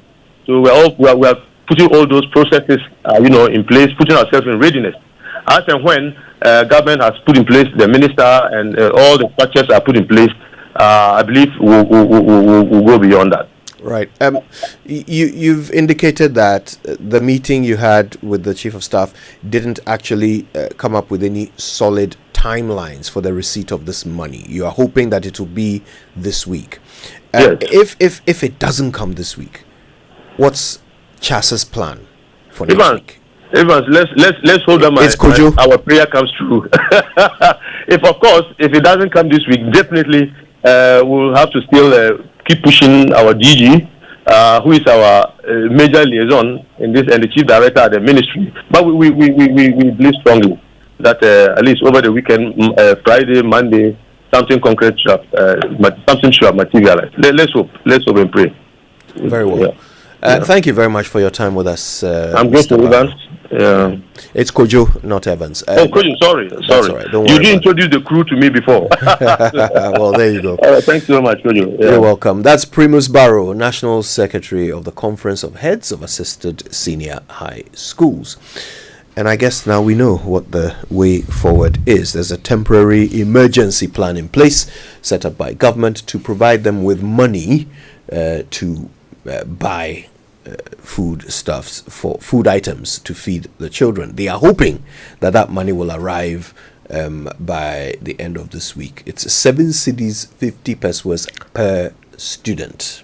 Do we truly know? For those in boarding schools. That's who we're talking about. Schools, yes. They are the ones who need to be fed, aren't they? We feed day students too. 1 meal a day. Yeah, and that's 3 cedis. Okay, so for those in boarding schools, you've not be stressing on the day people because they'll go home. So for those in boarding schools, it's 7 cedis and 50 pesos per student. True. Ray, now, Kojo, you said we know. Frankly, this is like deja vu to me. See, this is how we fix problems, right? Promise. No definite timelines. So all that we wanted to hear is that the Ministry of Finance has released this amount of money. It takes 48 hours to hit your accounts. You can go to bank on Monday, go for the money and buy the food for the kids. That to me would have been very assuring. This system where there's a lot of hope but very little clarity as to exact timelines, it's confusing.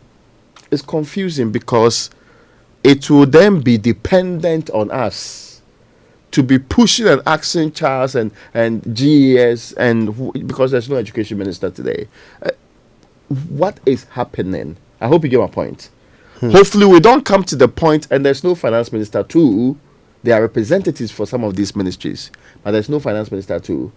We don't come to the point where we say, oh, finance has not released any money to us now. So they said they'll release it.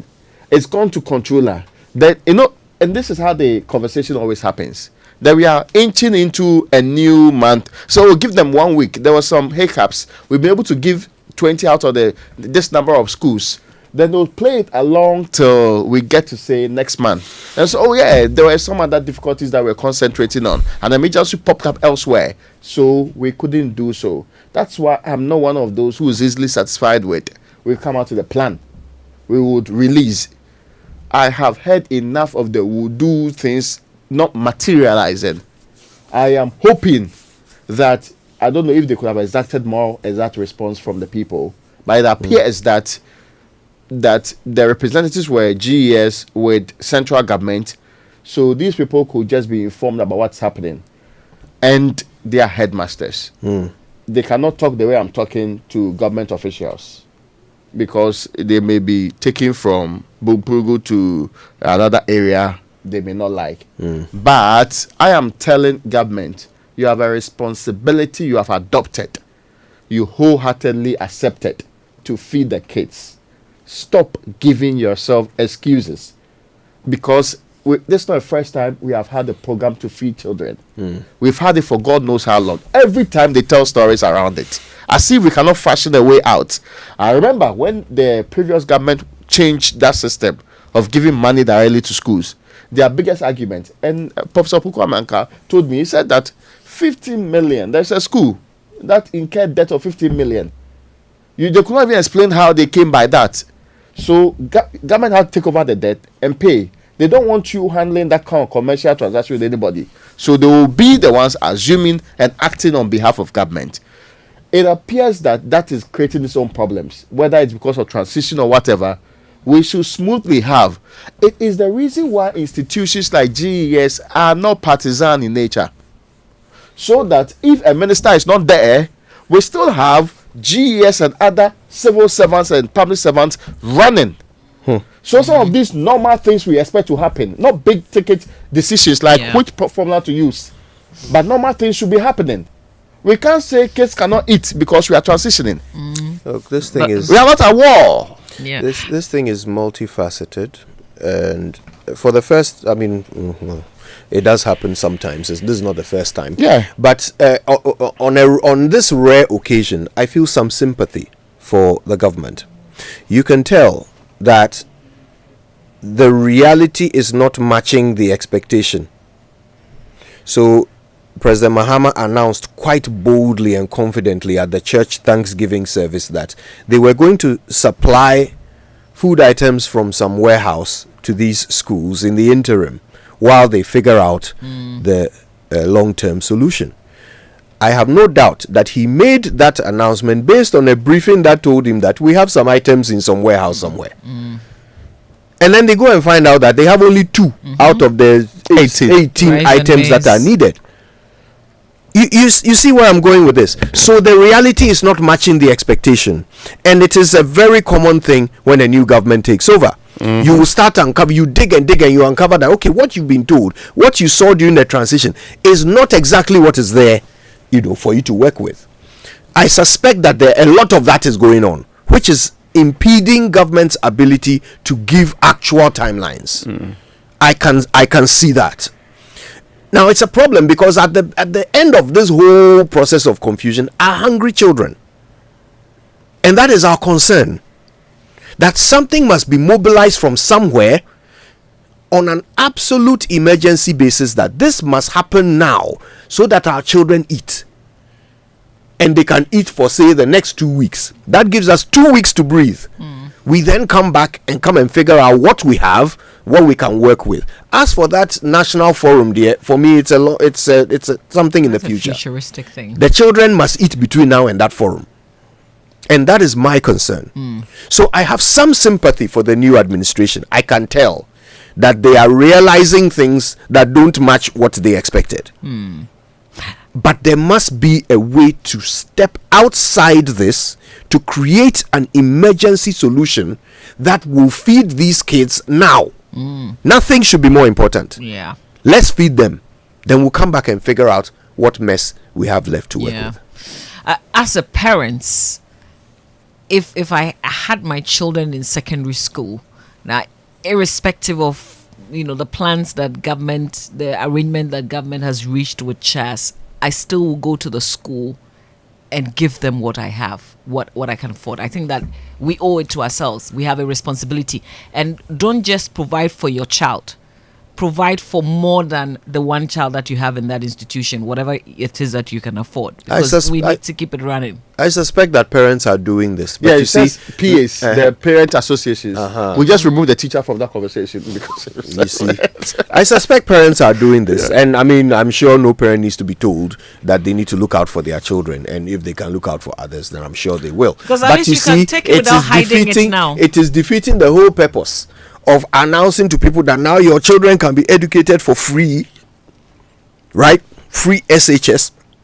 We are going to board them for free. We are going to feed them for free. We are going to educate them for free. Now this completely flies in the face of it, But they will because tell it's you, not free. Kojo, they will tell you that they've been feeding the children.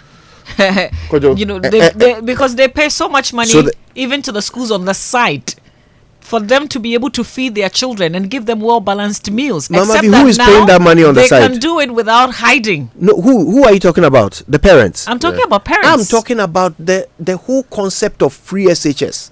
The idea that bring your children, we will educate them and feed them for free. Right? The fact that we are now telling parents to go and feed their own kids is defeating the whole purpose.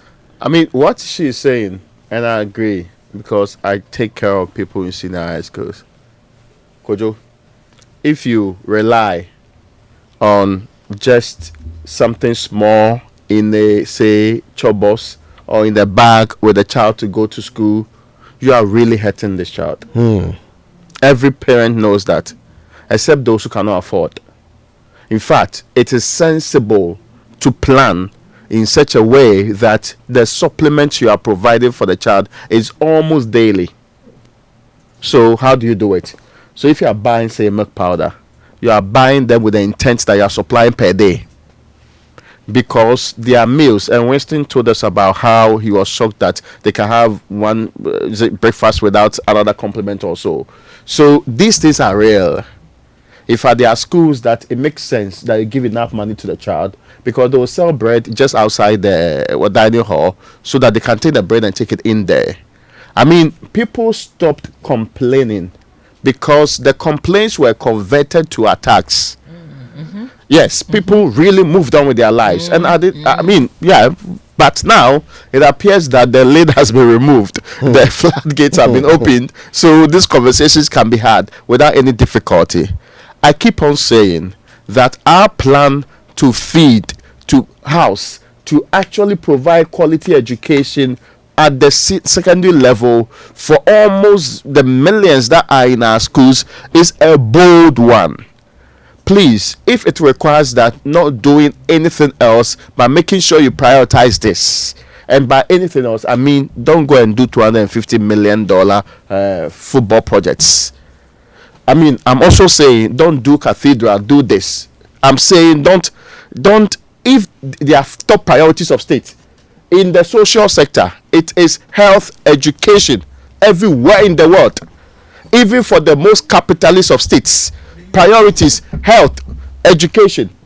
Those are the areas that people prioritize. So if you say under your education, your priority is free senior high school, please, let's not make it look like we forced you to do something you didn't want to do in the first place. So you are doing it anyhow, and people's children end up being the ones suffering at the end of the day.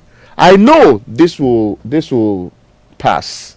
I know it will pass because it's either we stop talking about it or the problem will be fixed. One way or the other, with time, it will move on. But we may not have fixed the fundamentals of having to build in our young people the requisite skills for the future. And that's what I think we should not lose sight of. When your education is premised primarily on food and housing, as against the standard you are building a child to compete in the world, I am not happy with that kind of system. I find it fundamentally flawed. So I hope that these conversations we are having over, is it 400 million, 600 million, which always becomes a problem in this country, can easily be resolved. So that we take for granted, so that every week when we come here, we are asking that question. How are we comparing the senior high school graduate of Ghana to that of Hong Kong, to that of China, to that of Finland? Those conversations are the ones that the kids need today. But actually, if we are, yes, the kids need food today. Yes, but I'm saying it should not be something we should be discussing. True. Yeah, we should not be holding conferences in aid of dealing with something as basic as nutrition for them at their developmental stage to be able to learn. Yeah, I mean, it's not. We are not going to reinvent the wheel when it comes to feeding. You know, when you think about it, it doesn't make sense. When somebody says stakeholder meeting over food. Yeah, but you see, maybe what will actually come out of this stakeholder meeting is that we should stop funding their feeding through government, or we should find some sustainable way of funding their feeding that doesn't require government to scrimp and scrape for money every month before children can eat. Thank you. So my point is that this stakeholder meeting is probably important just for some of the headline decisions to be made. True. Like no more feeding, or no more this kind of feeding. Thank you. Yeah. How many years? Sammy, Yabre, because when they came and said that they are coming to do free SHS, and we asked them, how are you going to pay for it? And they didn't have an answer. We still allowed them to go ahead. True. That's why Yabre. True. That's why Yabre, because when they came and we asked them, how will you fund it? And they said, we don't know. We still said, that's why we are where we are. Anyway, listen, Sami say, let's take a break. We'll be back after these. Super Morning Show. I used to stress about where to receive my Adverts sticker and always used to doubt whether my friend has really sent it. So I asked a friend of mine and he said his wife used to have similar challenges until she decided to receive money transfers from CBG. Well, I can relate because now I receive my money from CBG. It's so simple, fast and secure with no delays and no hidden fees. And I must say, life is now feeling good. Stay connected to your loved ones no matter where they are. With Consolidated Bank Ghana's money transfer services, you can receive money quickly and securely from abroad, whether through MoneyGram, Western Union, PayAngel, TransFast, UnityLink, RIA, EaseRemit, Thunes, TapTap Send, and TerraPay. Cash out your way any day with Consolidated Bank Ghana. Welcome to the good life. CBG, we stand with you. We stand with you. The Joy News Impact Makers Awards is here again to honor everyday people making extraordinary impact across Ghana. But we can't do it without you. Yes, you. We need you to tell us whom you think should be the next Joy News Impact Maker. That person could be your neighbor, family member, friend, colleague, or someone you have heard about making significant strides in your community. The Joy News Impact Makers Awards brings your heroes and heroines into the spotlight. You can nominate an impact maker in just a few easy steps. Send an email to impact.makersaward@myjoyonline.com, fill the form, and tell us about your hero or heroine. Entries are open from now to February the 10th, 2025. You can make your hero or heroine a Joy News Impact Maker and appreciate the work they do for your community, be it in health, education, ICT, water and sanitation, agriculture, and many more. Also remember to nominate that person for a special award in climate adaptation innovations and ICT. Joy News Impact Makers Awards, celebrating ordinary people making extraordinary impact.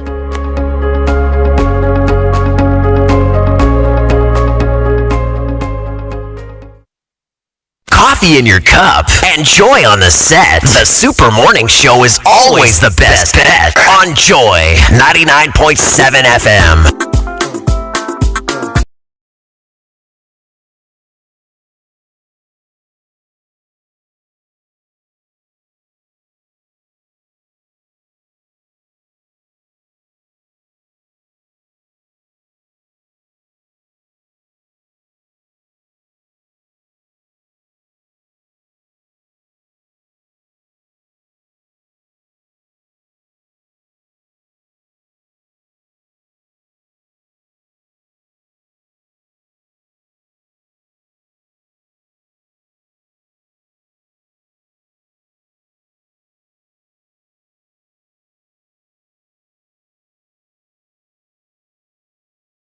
It's a 9:45. We've got lots to tell you. Let's start. Are you a graduate?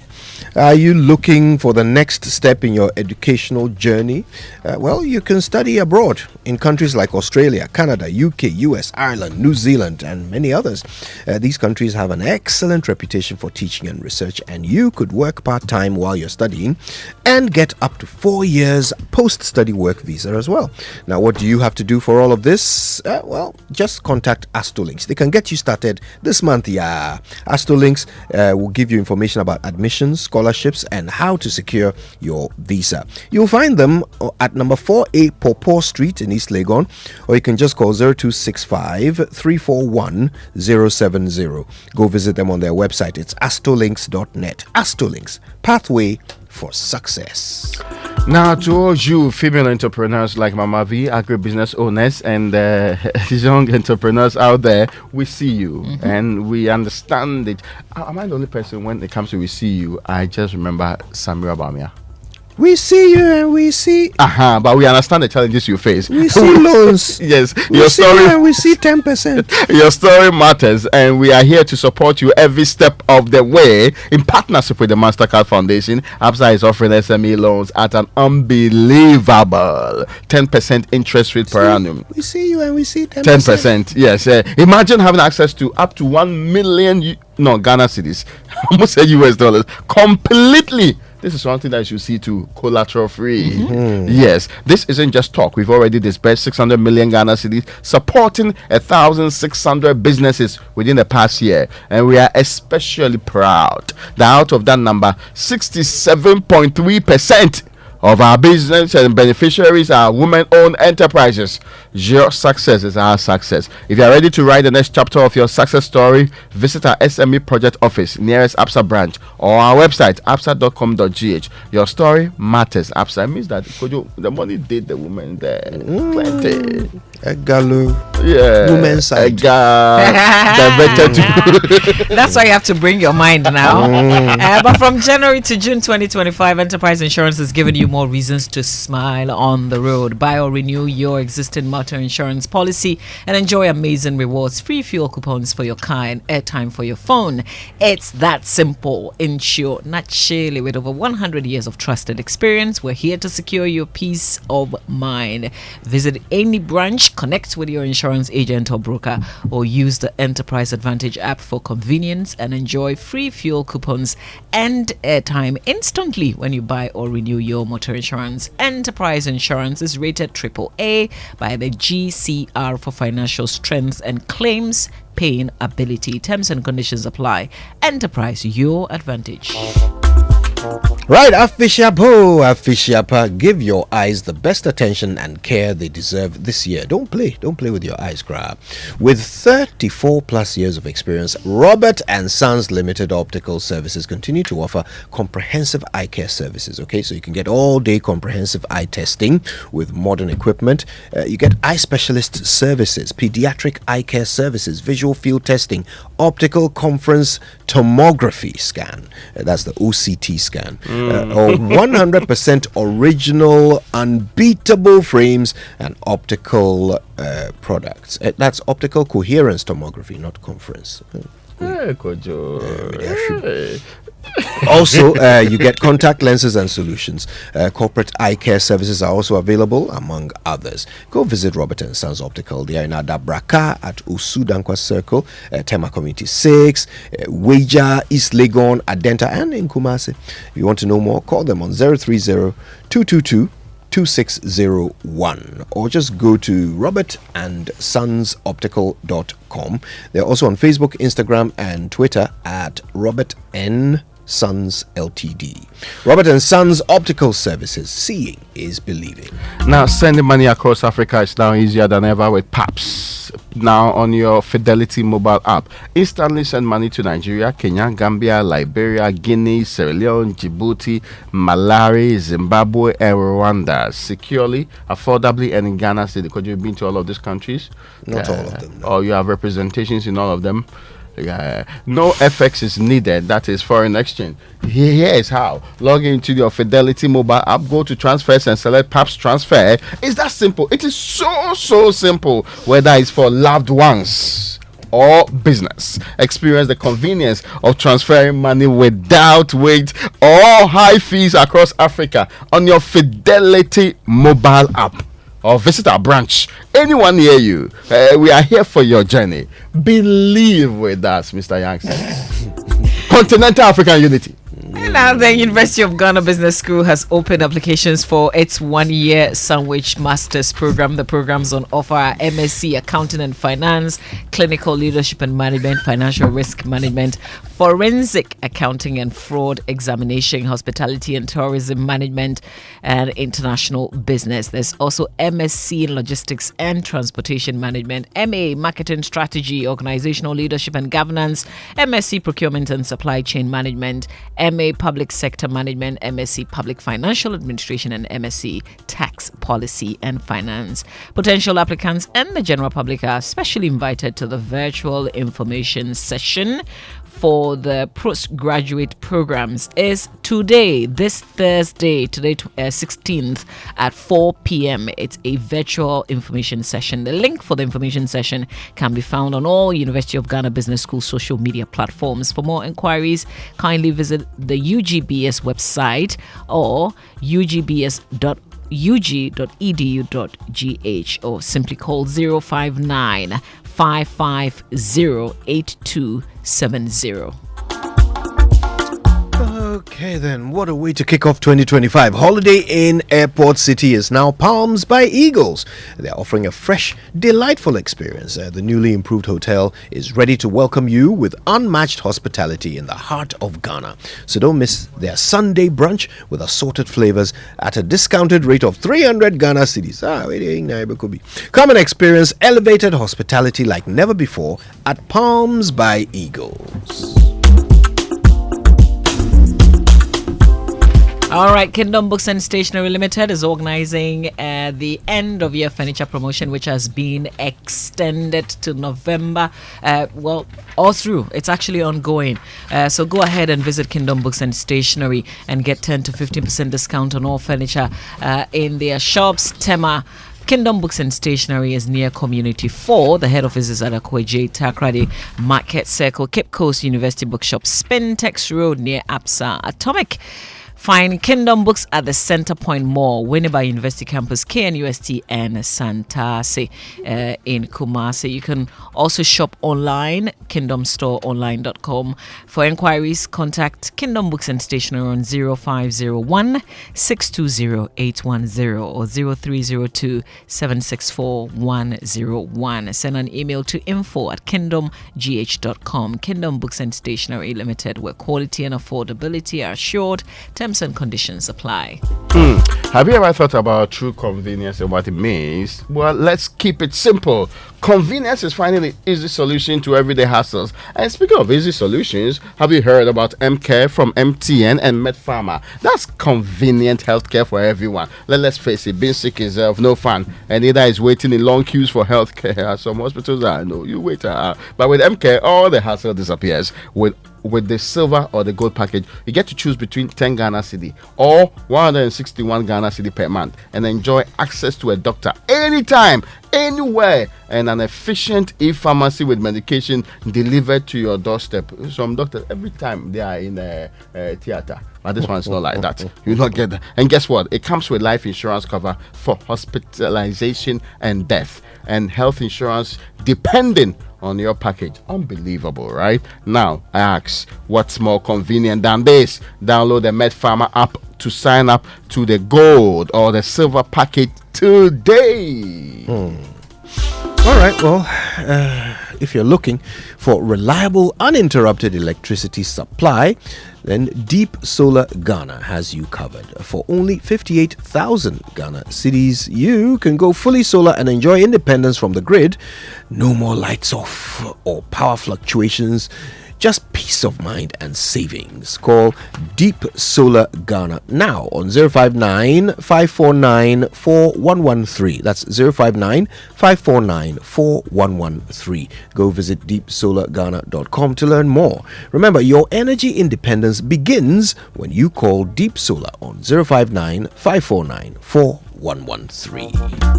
Now, they may not be your everyday newsmakers, but they are champions in your neighborhood. They touch the very core of humanity, making life meaningful and bringing hope to the hopeless. They're always eager to brighten the corner where they are, even when no one else would take the risk.